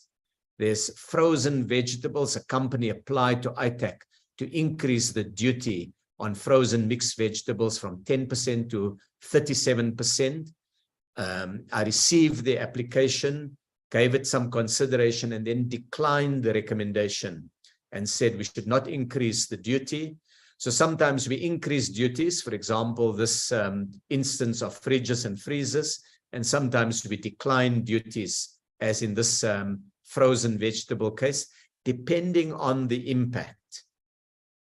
Moving on, we report a little bit here on the JP Morgan and Caterpillar programs where we're using private sector funding to drive industrialization and transformation. This slide gives a lot of details of the JP Morgan fund, 33 jobs created in this quarter, and the kind of sectors that they support. And in Caterpillar, you see an example here of Aaron Lerumo, an intern getting experience from a worker called Andile Makula at Engineering Services Assembly. So this is how the Caterpillar scheme then works, that they support other companies and we give them BEE points. I next move to part 10, which is the spatial ones, and this is the special economic zone in Tshwane.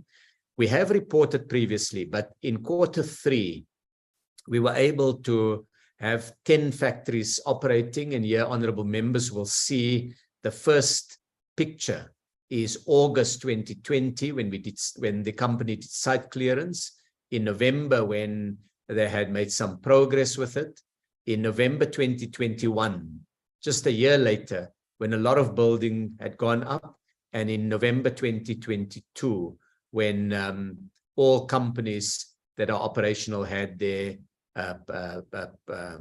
buildings completed. The Ford Ranger Bakkie, 1,200 additional jobs have been created. The Bakkie is produced outside of the SEZ, but the SEZ does all of the components that go into the Bakkie. So what we next do is provide information on 6 factories: Ford Frame, which is different to the Ranger Bakkie, Sodisha, Thai Summit, ADT Alliance, Automold, and Feltex. And I'm not going to go into the detail, but we provide information here of the jobs created, the capital investment, what the products are. And this is the most technologically advanced Ford plant that has been created here. For ADT Alliance, honorable members will see this is a Thai company, and what it's done here, it does this thermoforming and blow molding for cars. The next one is an example of Agnes Mokhale, who works at the company. She works in the thermofolding unit. And she started as a cleaner and has now become an assembler. And she tells a little bit of her story. The next one is Nolutando Nobo, and she's a quality controller, and she does work as a team leader previously in a logistics company, and she's brought that experience here. The next one is Automold. It's a company that does the interior trim for cars and some of the exterior trim like bumpers and so on. And there honorable members will see Nonkuleko Nkuna. This is the next company, and they provide a range of products in the stamping area. And then I move to Thai Summit. They're a company that does work in the stamping for the chassis of the Ranger, but also the Volkswagen Amarok. And then the final example is Feltex, and here honorable members will see Tsecho Keleko as an IT technician from Mamelodi. So this is it's a visual illustration of a successful program. Next, we look at the Highveld Steel. This is the launch of the new facility that makes rail lines. We also provide information on, there's this massive bridge in the Eastern Cape, the Msikaba River Bridge, that will shorten the distance between East London and eThekwini.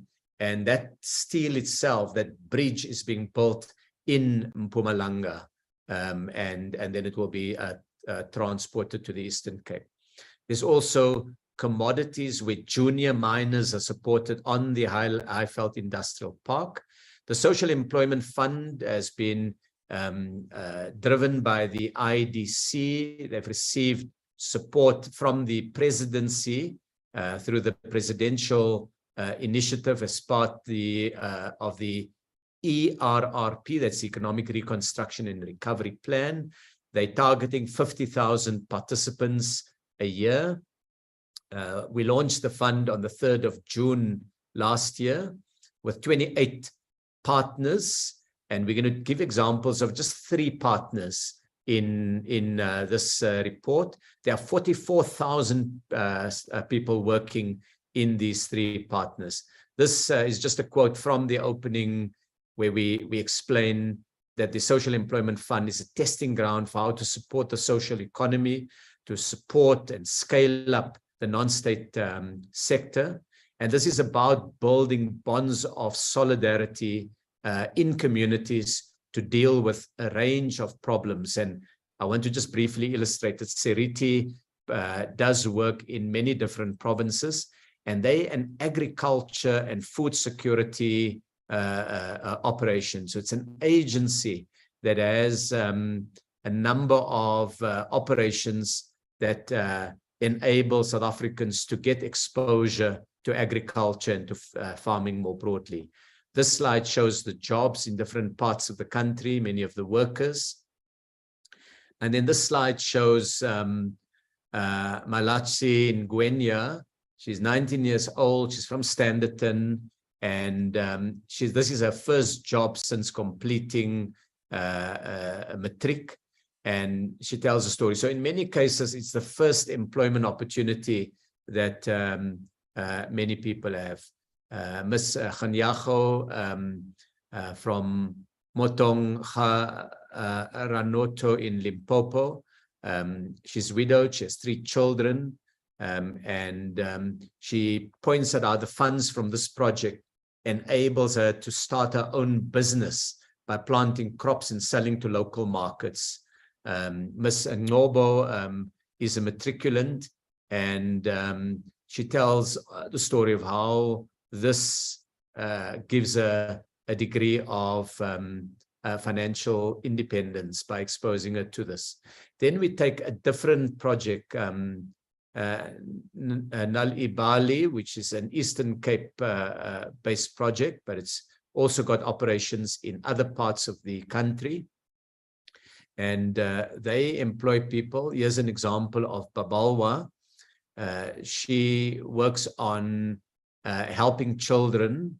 In her case, a lot of the work is about preparing kids for school and helping parents who haven't received support before. And so it's story time, home visits, team briefings, reading club preparations, and they teach kids to interact with each other. So it's really, in many cases, children come into schools, they haven't been prepared because they're not coming from families that have the resources to do so. And just getting kids to be able to read and not fall behind is what this project seeks to do. And there's another project, Lima Rural Development, and they do child health and maternal health. You'll see the jobs numbers, but more important than just the number of jobs is the stories of people. If I take Slindile Ndlela, she's a social worker, and she's couldn't find a job as a social worker, so she worked as a cashier at a retail store. Now she's been exposed to the Lima Rural Development Foundation's project, and she can now draw on a social work experience to help communities deal with many of the traumas that there are. And there are some really interesting stories. Tebogo chose agriculture because he's a believer in community-based food production. I'm not going to be able, because of time, to go through all the examples, but these are South African stories that are inspiring. We come then to the final section of this, which is telling South African stories. 3 films. The first one is Wild is the Wind. It tells the story about detective sergeant that discovers he's been wrongfully arresting a teenage boy for murder. It's set in the Eastern Cape. A lot of money was spent in local communities buying goods and services, and honorable members are encouraged to watch these movies. There's also the Queenstown Kings. It's a story about a young soccer player from rural Queenstown and his turbulent relationship with his dad, and some of the complexities that young people face comes out in this movie. There's also the Real Estate Sisters, which is a series that tells about sisters who are also business partners. So if we conclude the presentation, it's been very detailed, Chairperson. We recognize that, and it's because we wanted to give the committee a real sense of the work that has been done by the department. The prospects for industrial growth in the next quarter, which is Q4, has been tempered by the challenges highlighted in our report: energy and low global growth. There's evidence of the volume of production declining faster than sales in the past year. That's worrying to us. And so in order to deal with that, the focus on partnerships to bring the skills and the enterprise of firms to address the energy challenge is important. And the DTIC, as I've indicated, will refocus more of our own capacity to address energy resilience. There's new opportunities from the AFC FTA and from additional infrastructure spending. And what we will require in the new financial year is effective implementation, avoiding leakages, be they corruption, undue imports or overpricing, and enhance coordination within the public sector to mitigate the impact of load shedding while efforts are made to bring more energy onto the grid. And that concludes the report that covers the work of the department. There are 2 sections left, Chairperson. The one is briefly to report to the committee on the performance against KPI target and the financial performance. We're going to ask the DG to briefly report on the first. We'll need to change the, perhaps before changing the slides, I should indicate that part 15 is the financial performance. If we could ask your and the DG's indulgence, Chair, and just ask the CFO to briefly take us through the financial performance, then we'll switch the presentation to the one that has been circulated to the committee, dealing with the APP's KPIs. So I know the financial report is fairly short. If, with your permission, Chair, we can ask Irene, the acting CFO, to take on the report on the financial performance. Thank you very much, Chairperson. Thank you. Acting CFO.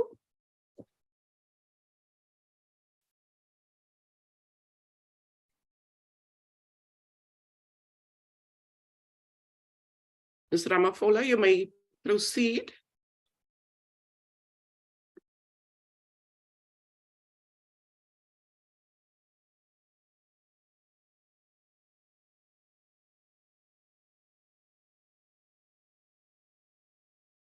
Chair, it seems that I may have caught the CFO by surprise by changing the sequence. With your permission, then maybe I should stick to the order that was Stick to the originally. script, yes. Yes, I'm going to stick to the script, the South African script, Chair. And I can ask Sulu just to put the other presentation on. And then we can ask the oh, I see the financial presentation is now on. Okay. Okay, so this is the presentation that the DG will do. Over to the DG with your permission, Chair. Thank you, Thank you. Minister. Thank you, Chair. Good morning to the honorable members and to everyone on the platform. Chair, I will be very quick as Minister has dealt with the substance of our performance for the quarter in question. This slide just summarizes the performance in light of the activities that we had set for ourselves. As you can see, in the majority of instances, all the branches of the DTIC had substantially achieved the targets that were set out for the quarter. You'd see the administration branch, 7 was achieved against a target of 10, and in the program 8 Invest SA, 4 were achieved against a target of 5, and in program 10, 7 were achieved against a target of 8. So these are the only branches, the only 3 branches in the DTIC where we missed a target. And most of the targets that were missed were related to procurement of service providers, which has now been cured, as in the service providers are in place. So we foresee that now in the last quarter of the year, we will be able to catch up on all those areas that had lagged behind in that quarter. And then for the remainder of the other branches, the work was presented by the minister in detail. So for the department as a whole, out of 67 output indicators, we achieved 62. As I had indicated, the 7% really about procurement of services, and for the most part, this services relates to the work that we want to do to help the department to be fit for purpose, an emphasis from a minister, even in the presentation that he has made now, that we need to re-engineer the department to the challenges and opportunities that it now operates under, and it must assist the South Africans to navigate and also exploit. So that is my presentation, Chairperson. Thank you very much. Thank you very much, DG. Is it the CFO now? Yes, Chair. Okay.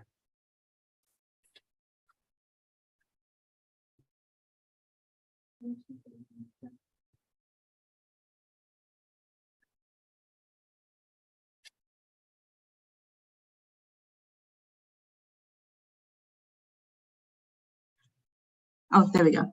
Thank you, Minister and honorable members. Chairperson, if you can just confirm that I'm audible. You are audible and visible. You may proceed. Oh, great. Perfect. Thank you so much. I'll use my other screen. I'm having a challenge with this screen here, so it's not a problem.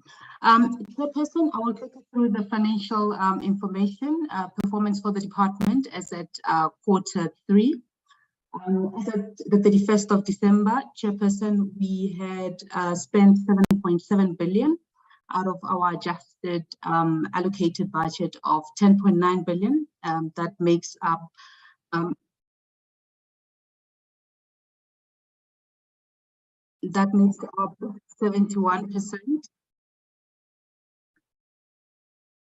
And then Chair, for the 9 months, our expenditure, if you are excluding the transfers, we had an amount of 8.9 billion, and then out of that, we had spent 5.8 billion, Chair. And that comes to about 65% of our baseline allocation. We had projected to spend 8.6 billion, and then we were able to spend 7.7 billion, Chair. And it makes out 90% of the budget. If you can move on to the next slide. Thank you. Then Chairperson, the left part of the slide just emphasizes what I've just said. And then on the right side, it's demonstrating the type of spending of the department. So from our 7.7 billion that we had planned, 3.2 billion of that went towards our business incentives and infrastructure. That was disbursed, and that was followed by 1.9 billion, which makes 5% of the amount that was transferred. And then the next one was 1.3 billion, which makes up 15%, which was disbursed towards the various programs of the department, our external programs at the MDC and the CSR. And then in terms of international organizations, we just had an amount of 141 million. It's just 2% of our spending period. Yeah, if you can move to the next slide, please. The next slide, Chairperson, it just breaks it down in terms of the economic classification and also per program. For the financial year under review, we had 10 programs. Chairperson, you'll be able to see, and members will be able to see the various spending and the available budget that we had as at the end of Q3. We had a budget 3.1 billion. And then under the classification, this just breaks it down further just to show our spending in terms of our compensation of employees, in terms of our transfers, in terms of the various programs that have explained in the previous slide. Next slide, please. Chair, in the area of incentive programs, we had spent 3.2 billion. There was financial that was at that date. There was 4 incentive disbursements. Those were reported. It was mainly to the KZN Plus that impacted our spending, the load shedding as well, and also some low business confidence that we're dealing with. 52 projects with grant value of 2.2 billion. CFO? Yes, Chair. Sorry to interrupt you. Can you switch off your video because your network is a bit spotty? So I think it will give you greater bandwidth. Let's see if that works. And then you can continue. Thank you. You can switch off your video. And any other person whose video is open in the gallery on the platform. Thank you. You can proceed, CFO. Is that better, Chair? Yes, proceed, please. Thank you very much. And then from the main disbursements that we had as a department, the bulk of the money that went towards manufacturing incentives, which is the 2 billion that you're looking at. That 2 billion was made up of automotive production development incentives. And then there was 299 million, which went towards the MSEP.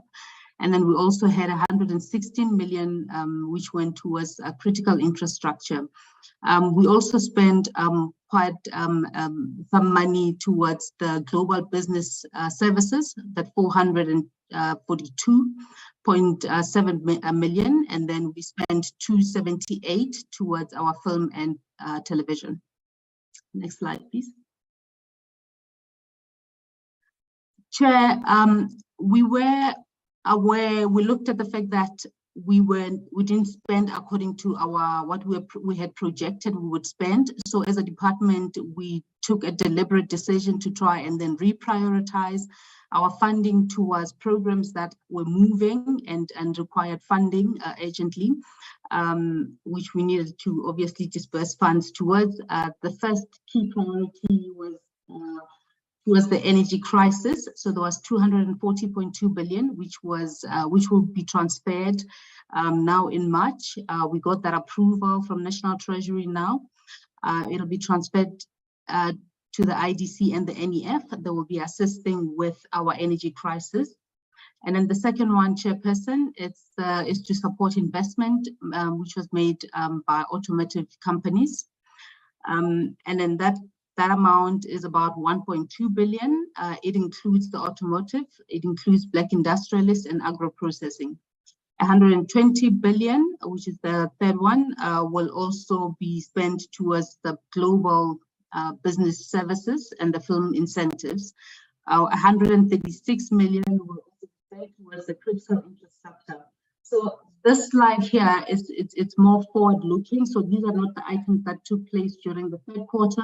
This is what's happening now as we're speaking. It's been taking place throughout the fourth quarter, Chairperson. It's just to explain and illustrate to the members and give you comfort that we have redirected our funds towards programs that are spending as a department, Chair. Chair, I thank you. Thank you very much, Minister. Is that it? Any concluding remarks before I open it to the committee members? Thank you, Chairperson. I think the three presentations cover the issues. So I'd really just like to thank you and for the opportunity to present the report of the department for Q3. Thank you. Thank you very much. I see Honourable McPherson's hand. Can I take other hands from committee members? I see Honourable McPherson, Honourable Cuthbert. Please note my hand, Chair. Yes. Honourable Mhloyana. Sorry, not Mhloyana. Honourable Mbiani. Okay, Honourable McPherson. Thanks very much, Chair, and thank you for the somewhat exhaustive presentation this morning. So, I mean, I think that we need to start off from a basis that, you know, things are not as rosy as, you know, many departments like to, you know, sort of come to the committee and say, well, you know, it's not that bad, we've done this, etc., etc. Because, I mean, I've heard the same sort of, you know, message certainly for the last 9 years. And that, you know, cumulative, somewhat denying of government policies' effect on economic growth or lack thereof is now really starting to catch up with us. The unwillingness to do anything about electricity over the last 15 years. You know, we're now in, you know, permanent blackouts every day between, you know, 8 and 12 hours a day, you know, depending on the scale of things. We have record unemployment. We have had essentially no growth over the last decade. And I mean, there's got to be an acknowledgement, Minister, that your government's policies are the result, you know, are the factor towards this and have created this. Now, a really interesting article appeared in the City Press this week, which said that, you know, just this year in 2023, 100 billion rand in shares and bonds have been sold by international investors in South Africa. Then there were some, really alarming comments made by Mr. Lowe, the CEO of DFM Global. And he said the following. He said, investors are disposing of our stocks and bonds at an accelerating rate. He said that it is a sign that foreign investors are voting with their feet. Power outages, lack of reforms, infrastructure problems are all the things that are putting a lot of pressure on this country. We know that some of the biggest CEOs in South Africa have now rebelled against the president and your government, saying that it's just not working. I mean, that's the paraphrased, version of what people like Sim Shabalala have said, Mike Brown, Cass Kavodia, some of the biggest names in industry and business groupings are just saying that it's not working out. So to what extent does, the Department of Trade, Industry and Competition shoulder the blame for, this, voting with their feet, so to speak, in selling off stocks and bonds? What responsibility does the department have in not driving reforms in regulation to make it easier to invest or to manufacture in South Africa? And what needs to be done about that? It can't just be, well, we're getting on with the job, or we cite one or two examples, because I think that there's 10 examples to every one now of what's going bad versus what's going good. I mean, I think it's extraordinary that, we literally had to have an electricity blackout to eventually work out the obvious, that we needed to do away with local content and solar panels, that was, a big impediment, in terms of the cost and manufacturing and accessibility of them. And now look at, the rapid uptake of solar in the city of Cape Town. So, I really do think that there needs to be a sober and honest assessment of how the department is holding back investment, is creating this crisis that we find ourselves in, and to what extent that they're prepared to admit that their policies and their actions over the last 10 years are just simply no longer sustainable, and that there almost needs to be like a dumping of everything that's taken place in terms of policy, and needs to start from afresh, because what you've been doing is just simply not working. Thanks so much. Thank you. Honourable Cuthbert. Thank you very much, Honourable Chair. That was quite an exhaustive presentation. I think that the Minister spared no information from the committee, so I appreciate the attempted transparency. However, it was a slight case of death by PowerPoint, nonetheless. There's a lot of questions that have arisen throughout the course of this presentation, and I'm really hoping that the Minister can give me some more clarity on some of the issues that I've identified in the presentation. So there is a slide that mentions further localization of components related to the Energy Action Plan. Now, if I understand correctly, when the President spoke to the Emergency Energy Crisis Plan, I think midway last year, he said that there would be a review on solar panels in particular. What is the status of that in terms of the tariffs that are applied to solar panels? And does the Minister not think that by adding further localization requirements on certain energy infrastructure items, that it will actually make it more expensive to become energy resilient, considering the fact that we currently find ourselves in, between stage 4 and stage 6 of rolling blackouts on a continuous basis? Should we not be making it cheaper and more accessible for people to, supplement the Eskom supply that they don't really have all the time? The second thing is, Chair, is if you look at the general trajectory of the basic iron and steel, as per the slides provided by the Minister, the conditions are not likely to change in the future. And therefore, are we not necessarily throwing money into a pit by funding all of these companies through the IDC and other DFIs? And also, making, an industry that has been subsidized for almost 100 years just continue to rely on subsidies, to the detriment of the downstream steel industry. Then, in respect of our trade relations, Chairperson, there's been a number of stumbling blocks regarding the review of the EU EPA, and I think that that's been largely on account of a failure to meet of minds between South Africa and the EU. And we've not really received any kind of substantive feedback from the department or the ministry as to where those negotiations are and what kind of additional concessions we've received.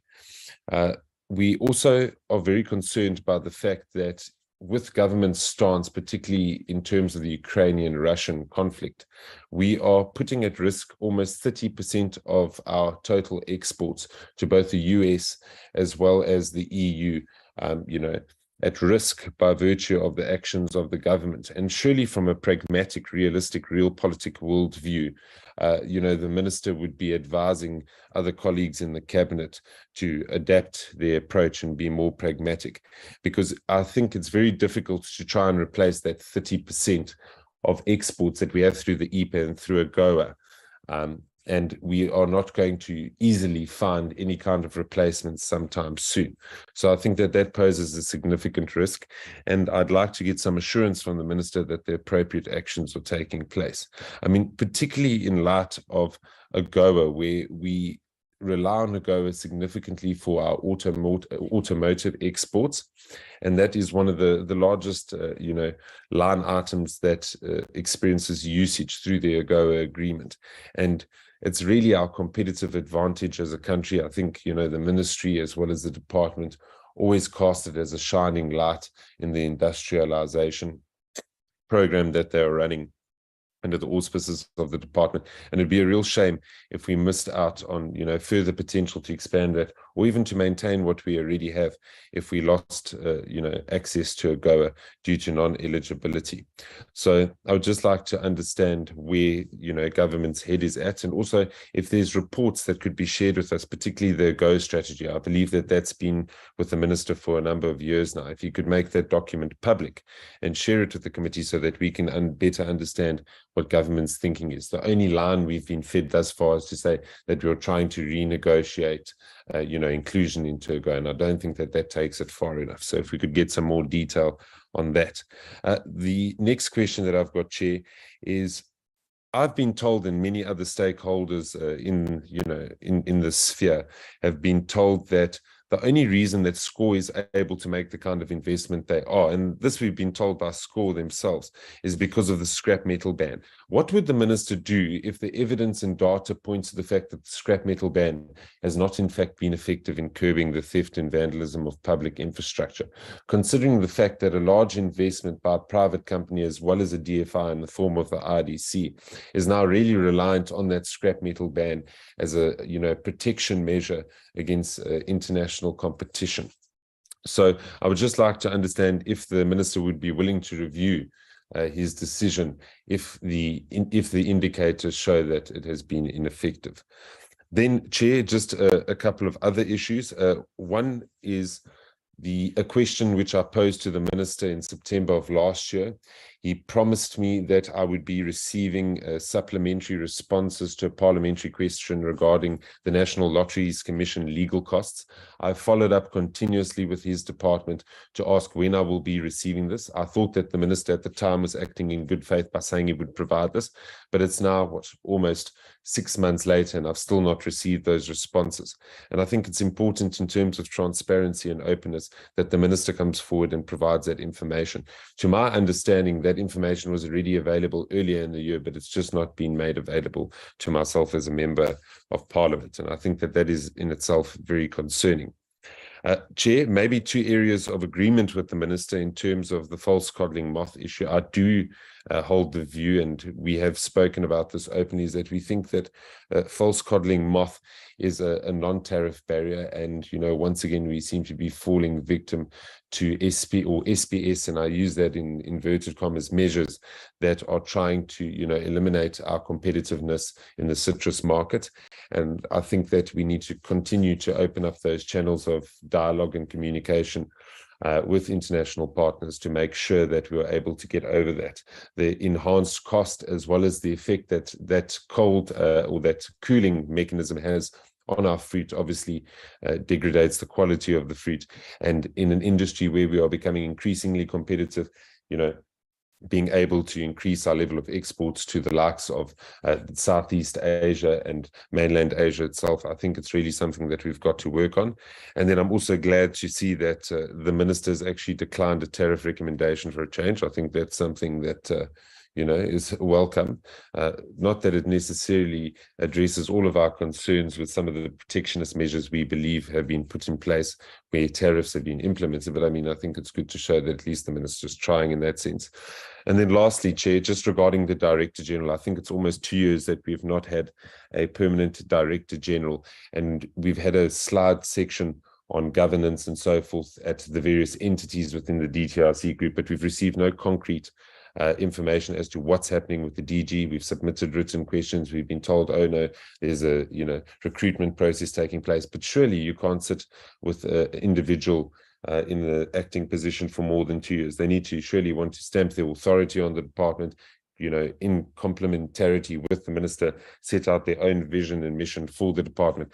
And I think that it's kind of just putting in place a temporary measure rather than actually putting out, you know, a definitive organizational culture for the department itself. So can we please get a tangible answer? When and how will we actually see a Director General appointed within the department? I think it's a very important thing that needs to be finalized. Thank you. Thank you. Honorable Mulder. Thank you, Honorable Chair, Honorable Minister. Please pardon me for not switching on my video. I've got a poor signal where I am. Honorable Minister, firstly, let me welcome you as a Member of Parliament. And then secondly, then I must say, Honorable Chair, that I miss the physical meetings, especially in a comprehensive presentation like we just had. It doesn't really come to its full potential via this medium. So thank you, Minister, for the comprehensive presentation. I've just got two questions. Honorable Minister, I see two opposite streams or directions occurring currently in the South African economy and industry. The first one being the exit of investment, like some of the previous members mentioned, because of low confidence, because of load shedding, because of state capture, corruption, etc., etc. And then I see another stream in the opposite direction. For instance, the major car manufacturer Stellantis, who I think last week signed a memorandum of understanding and opening a new factory in South Africa with 12 or 14 brands that they've got to their disposal. The report is about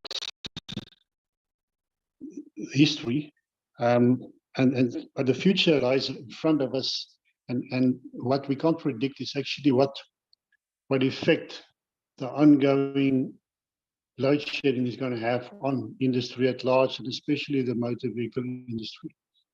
So we might have a different kind of report next time this year. Time will tell. But the two streams heading in opposite directions, the one being new investments made and the other one investments exit. It could be that some companies are being structured in a way that's not suitable, or the South African market circumstances is not suitable for them anymore, and others might see an opportunity to come and invest. So the question being, how does the Minister interpret these two streams in opposite directions. And then the second question is seeing that the South African economy and industry at large is under threat. I'm very concerned about the inability of local governments to support industry in their areas because of lack of service delivery, electricity, and even water supply. For one instance, in Mugale City, there's a German company, Davis Gelatine. They've invested for years in South Africa, and the local government can't supply water because local challenges to service delivery. It's one of lots of examples. So we cannot count on it that the South African economy and industry will just keep on growing. And then the second part of this question is, can the minister assure us that the best people will be implemented for the jobs, especially taking into consideration that this department is huge on transformation and triple B, etc., which, with all respect, is not always with the result that the best people are appointed in certain positions. I must stress it that and the Freedom Front Plus has got a huge challenge in having trust and confidence in these processes because of the fact that it's the very same government who actually brought us to this situation. And especially seeing that the governing party or the government of the day is still pro-cadre deployment and triple BE. Thank you, Honourable Chair. Thank you, Honourable Mulder. Honourable Mbuyani.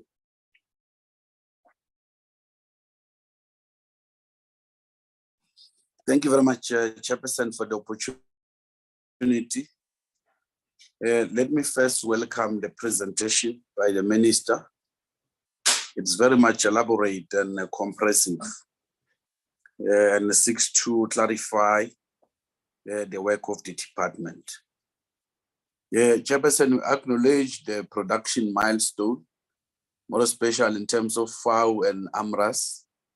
We acknowledge the incentive strengthening firms, the investments for Art Solar, Alpla.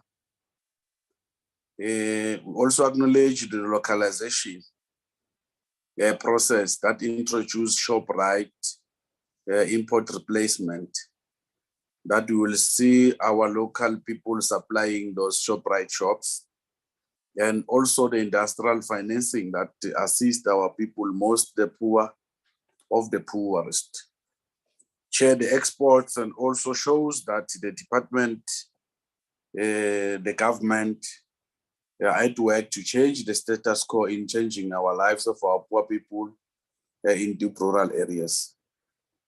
Chairperson, once again, looking forward to the transformation on the economy, the ocean economy that is currently concentrated. Chairperson, we also acknowledge the 3 pillars, which is industrialization, which seeks to address the issues of localization and beneficiation, and also the transformational agenda, Chair, which seeks to strengthen the policy of government, the triple BEE, that seeks to address the poorest of the poor and also address the issues of the apartheid system. Chair, we also acknowledge the capable, ethical, and developmental state that we intend to build, Chair. And that state, I just wanted to check with the Minister in terms of practical measures in place, particularly at the local level, to ensure that government build its own capability and capacity through insourcing of services and also limit the reduce the reliance on the question of consultant. Chairperson, also I just wanted the clarity from the Minister, given the fact that the DTIC had previously noted the importance of the entity oversight framework and the implementation thereof. And this target was not achieved because of the delay in terms of the appointment of a service provider. What causes the delay in the appointment of service provider, Minister? And also, does the DTIC expect to establish the unit and operation?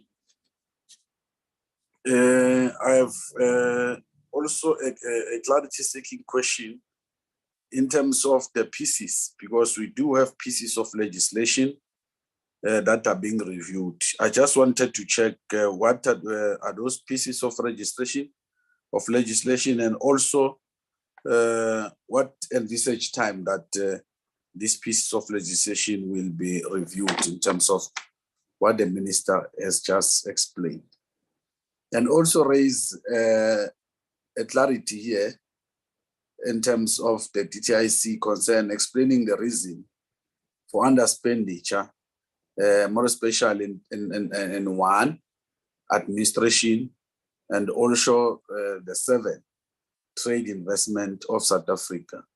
I really thank the opportunity given by the chair, and also welcome the elaborative expenses from the minister.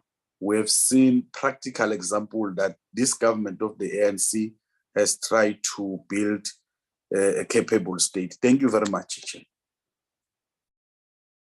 Thank you, Honorable Nkloyana. Thank you very much, Chairperson. Chairperson, first and foremost, let me welcome the presentation from the minister.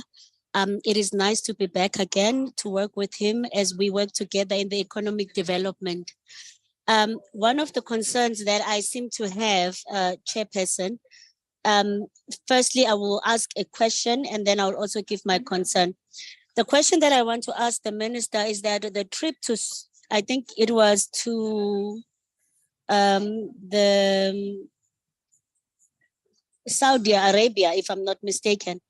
He said that there were 104 business people who flew there. My question to the minister will be, who paid for this trip? Was it the government, or did the business people pay for themselves, including the accommodation? Was that under the government, or did they pay their own accommodation when they were in Saudi Arabia? Secondly, Minister, I just want to touch on the issue of Spain and the citrus industry. Obviously, it is one of the typical examples of how the first world countries always treat us as South Africans, because they always want to take from our economy, but when we must gain from their economies, it's always a problem, and it's one challenge or another. They will give us that it's one thing. Last time it was the sports, now it's the moth. So honestly speaking, it is one of the things that we need to look into as a country on how first world countries always take from our country, but they never want to give back to our economy. Lastly, Minister, is the issue of investments that I just want us to speak about. You know, we have to acknowledge that one of the biggest challenges in South Africa is that we are able to get the mineral resources, but we are unable to make sure that we have factories in this country that can make sure that they produce in this country. And that is one of the biggest challenges, because as you are speaking about this 4 in your presentation, the Spain, the Arabic, Saudi Arabia, you can just see that the jobs that were created from there are not enough compared to how many people in this country are unemployed. So honestly speaking, I would like to understand from you, what is your plan in making sure that the manufacturing in this country increases, and then we give more jobs to our people? Thank you so much, Chair. Thank you. Honorable Thring. Thank you, Chair. Firstly, I think just appreciation for the exhaustive and detailed presentation by the Minister and others. Just maybe 2 questions from my side, Chair. The first is obviously with regards to beneficiation. Minister, I've been asking the question with regards to beneficiation, I think quite at length. It is, I believe, one of the low-hanging fruit that we in South Africa are able to use in order to grow the economy and indeed build a capable state here in South Africa. Now, one of my challenges is how do we actually track our progress? How do you, Minister, track progress in terms of beneficiation? How do we track the amount of minerals that leave our shore, for example, as compared to, so the percentage of minerals that leave our shore unbeneficiated, as opposed to the amount of minerals and other products that are being beneficiated in South Africa. China, for example, had a policy, I believe, with regards to carbon. They have a surplus of carbon, but when countries asked for China to export carbon to those countries, China rather invited them to come to China to build factories and industries around the carbon mines. So in that way, obviously also increasing their beneficiation program. So my simple question is, how do we track this so that on a year-to-year at least level, we are able to see that we have moved from level 1 to level 5 in terms of our goals with regards to beneficiation? So is there that kind of index? The last time I questioned, one of the officials indicated that it's a good idea and there isn't an index and perhaps one actually ought to be created. The second is just with regards to, I think Honorable McPherson may have touched on it, but what are the plans? And obviously the global economic outlook does not look positive. It's inflation, it's recession talks, it is the war in Russia and Ukraine, it is fuel and energy shortages, and food shortages, and so on that are being touted. Now, we understand that these are, many of them, exogenous effects on the economy. But what is the plan? What is the plan to mitigate? And I think Honorable McPherson touched on the exodus in terms of investment. The exodus of investment leaving our shores, I think some 100 billion rand in the last month or so. So what is the plan, if any, to mitigate against disinvestment from South Africa, with not only the exogenous challenges, but obviously also, and I think you did touch on, the elephant in the room, the giant in the room is our energy insecurity, and that obviously affects everybody. But from a ministerial perspective, a department perspective, what are the key plans to look at mitigating against exogenous and internal effects on the economy? Thank you, Chair. Thank you. I think that was the last question, Minister. I just want to address the issue, sorry, excuse me, of time management for what's left of our meeting. I think we need to aim to finish this presentation and responses by 12 o'clock. So that gives us roughly 15 minutes. And then we'll have a 5-minute break, and then we'll have just under an hour for the next agenda item. Back to you, Minister. Thank you very much, Chairperson, and thank you to the honourable members who appreciated the report, and also Honourable Mulder for welcoming me back as a Member of Parliament. Thank you, colleagues. And it's good to see Honourable Flonyana back in this important area of work on the economy, and I look forward to working with Honourable Flonyana. Sorry, Minister. Can I just ask Honourable Mulder to mute, please? Thank you. Sorry to interrupt. You may continue.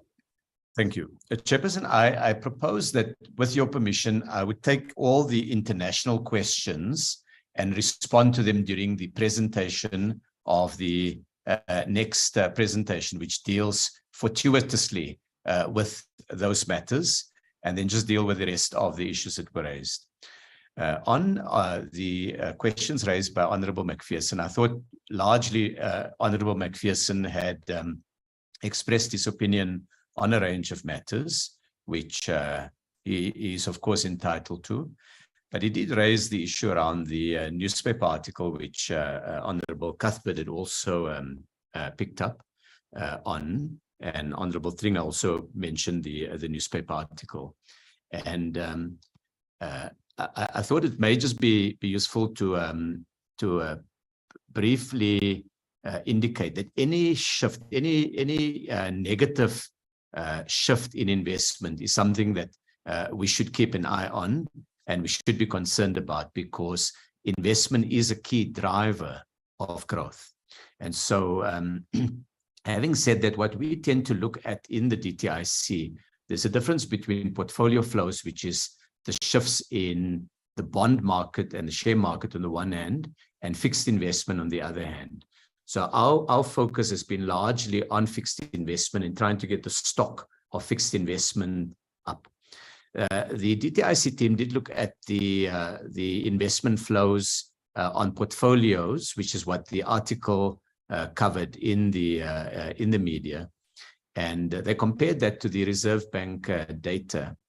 And what they've indicated is, first, the flows of investment on stocks and bonds tend to be quite volatile if you look over any period. It's big ups, big downs that happens regularly. They did a comparison of the period, and in their view that there were periods where it was an even sharper decline followed by a rapid rise.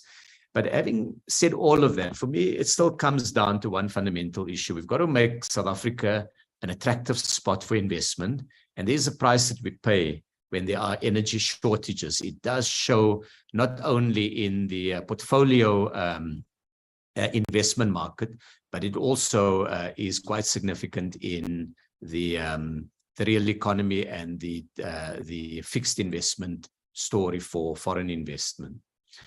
Of course, there are global factors that influence this. When the Federal Reserve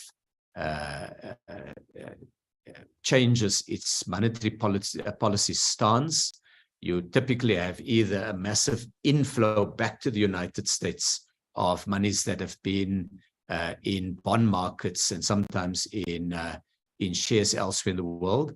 And we can do a more detailed analysis of this. But for me, it is anything. I would take the view that we'd want to encourage portfolio flows and fixed investment flows. Honourable Cuthbert's, the questions that Honourable Cuthbert raised that are not related to the next presentation, I shall perhaps give that a first bash. On further localization of components, there are 2 points to make. The one is we do need to keep a price on the cost of local production. It is an important factor always to take into account. But challenges are also opportunities. And societies that face with challenges, whatever those challenges are, countries that have been devastated by war, who need to rebuild their economies, countries that have been ravaged by drought or floods, countries that have gone through COVID. In COVID-19, for example, our localization program had a dramatic impact. Today, we can now make the Pfizer vaccine, we can make the J&J vaccine. We have a mRNA hub that enables us, working together with the World Health Organization, to develop technologies in mRNA that can prepare South Africa for the next pandemic that may come. We have the ability now to do anesthetics. We've been exporting vast quantities of sanitizers during the period and face masks and so on.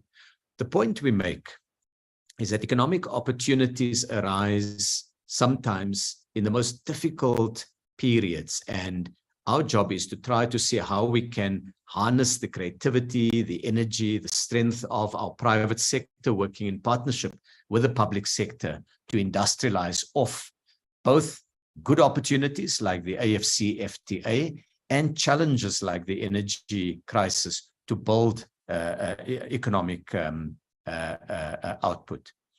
The second issue is on iron and steel, and Honorable Cuthbert raised the question.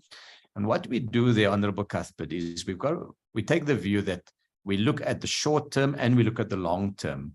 So to abandon our steel industry and upstream steel manufacturing because of the current challenge of global glut of steel would mean that we would never get down to industrializing the economy. And I think the points that Honorable Tring made and Honorable Shlongyana and Honorable Mbuyani are very, very well made. They all spoke to aspects of industrialization. And when we do more steel production, we beneficiate South African iron ore. We don't move our iron ore from Sishen to Saldanha and from Saldanha onto a ship. We produce them in plants in South Africa. So Honorable Cuthbert, there are two world views on this. I think you've put out one.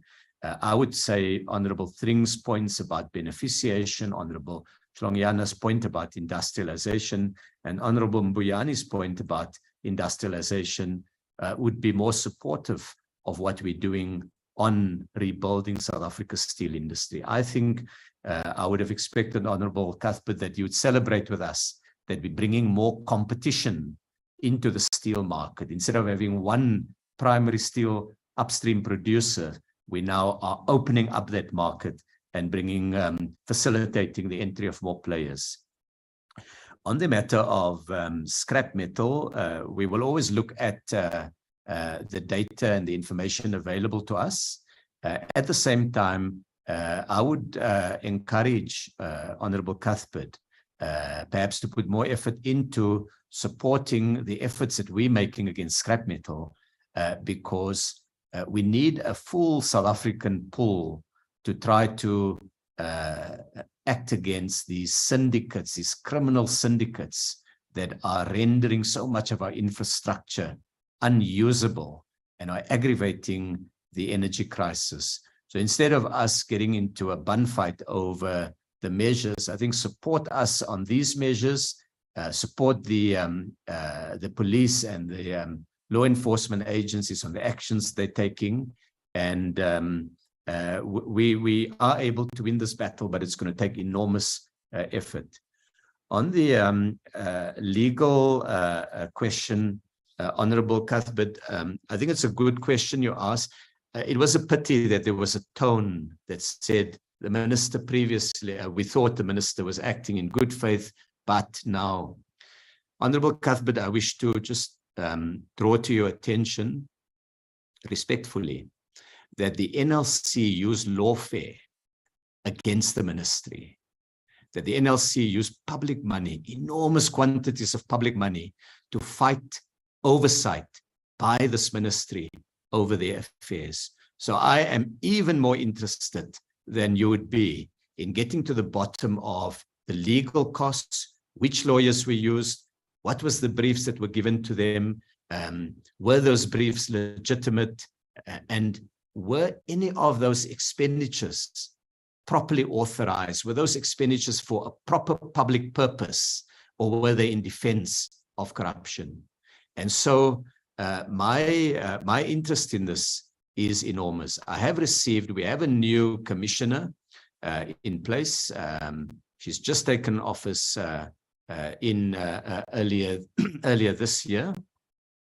And she wrote to me in February to say, I write to advise that we are experiencing challenges in responding to the supplementary information requested for parliamentary questions, predominantly due to a lack of access to the legal briefs as issued to all legal firms in question.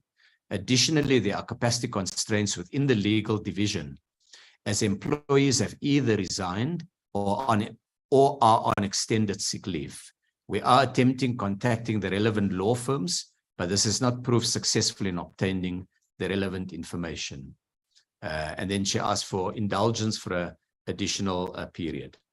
Now, what it points me to is we're onto something here, that we need to probe harder, that I believe that we may well find a level of collaboration between the old NLC management, and possibly the board, with law firms to deprive the society of the resources that the NLC should make available to poor communities, and to frustrate and undermine the efforts of the ministry to introduce good governance.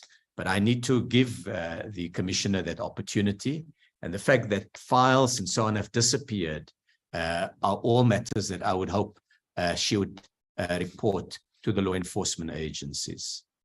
On the matter of tariffs, very briefly, Honourable Cuthbert, we are led by the evidence. We don't take a view that every application should be supported or every application should be rejected. I would encourage you also to be led by the evidence. Don't take the view that every tariff increase should be rejected.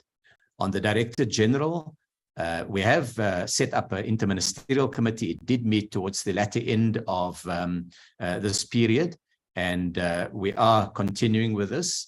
As I've indicated, when we dealt with the SABS board matter, we want to apply ourselves properly to it. These are important appointments, and when we make these appointments, we need to be confident that they are the appropriate appointments and that we have followed all the necessary processes.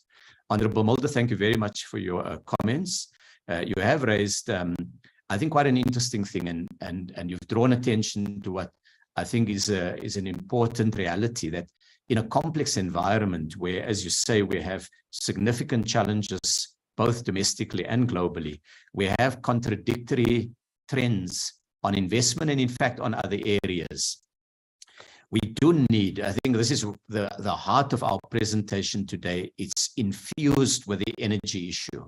There's a special section on it. It's come up in almost every large section of the report, because it's quite clear that we have to, and we're also redirecting DTIC resources to energy. Not a matter that we normally would do, but it's something that the circumstances require that we do. So it will impact very greatly on all of our industries, not only the car industry, but many of the other industries. And so we do need to address it. Honourable Mbuyane, on the question of, thank you very much. I think you've pointed to many of the key issues that we were wanting to highlight. One of the key underspending areas that the department drew to my attention was that for special economic zones, they indicated that in some cases, the entities, and these are entities that are not controlled by the DTIC, those entities were put in budget bids. We had made provision for the budget, but they had not subsequently met the requirements for the transfer of money. And we've taken the view as the DTIC, we are not going to transfer money to entities like the special economic zones if they can't persuade us that they've got the appropriate governance systems in place and they've met the milestones that are required to be met. So I think in this case that the department shared with me, it is a positive one of us sending out a message. We're not going to park money in an entity that where the money earns interest, but society gets no benefit from the utilization of those resources. Honourable Shlongiana, thank you very much for your questions and also for the warm welcome that you've given. For the Saudi Arabian trip, all of the business delegation costs, accommodation and travel and so on were paid by those companies themselves because they're really looking for economic opportunity. So what we do is we try to open doors for them to go into. Honourable Shlongiana, you've made an important point on citrus. Let me come back to that in the next presentation. Just because of time, I want to keep the chairperson's time as much as possible. And then I'm going to combine a question raised by Honourable Tring and Honourable Shlongiana. Honourable Tring raises the question with all these exogenous shocks to the economy, together with the domestic challenges that the economy has faced, and they've been enormous. What is the growth plan? What is the plan to deal with all of this? And I want to perhaps end off with that and to say, that the key elements of it is, number one, to take what resources the DTIC can mobilize and shift as much of that as is prudent under the circumstances to helping our colleagues on the energy front. If we have a problem that is so large as the energy problem, it doesn't help to say, well, it's not our mandate. We have to find a way in which we can help with it. So that's number one. Number two, it's to build the African market as the major new market for South African products that are exported. So we're really putting a lot of effort and energy in the African agenda and in knitting together the free trade agreement. It's taken a lot of travel and time for ourselves and our officials to be able to do this this work. But that is the second big part of addressing the challenges in the economy. The third big one is infrastructure investment. That is beyond energy.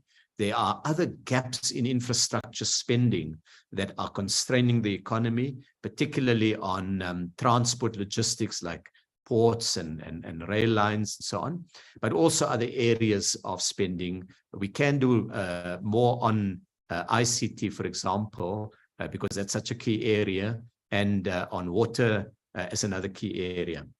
So that's the third leg of dealing with. The fourth one is localization, trying to find opportunities to make in South Africa products where there's a commercial case to do so, and where with working in partnership with businesses, we can deepen the localization. There are some very good examples that we've given in the case studies, and these 50 case studies, they're not everything the department has done, but they're quite an important part of it. And why we've done that, and while Honorable Cuthbert may complain about death by PowerPoint, is to empower the committee to have an understanding of what the work is that the department does, so that in the oversight, we get the feedback that can enhance our work even further. Members of Parliament are representatives of South Africa's people, so we do take important note of the comments that members of Parliament makes.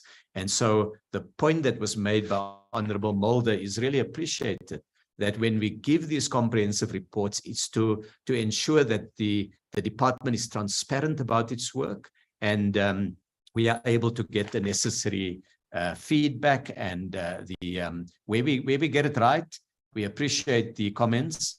Where we get it wrong, and in a big department like this, we're not going to get everything right. We will take the criticism to heart, because no one can ever get anything done if we're not open to hearing constructive criticism. So those are 4 key points. They're not the only points that we're dealing with. For example, we're working now on green industrialization as another leg of our work. We're working on, and I hope I can pick up on some of the issues around our exports to other parts of the world outside the African continent. And then, of course, very importantly, we're also trying to deepen and widen the pool base of South African entrepreneurs by what we're doing to bring young people and women and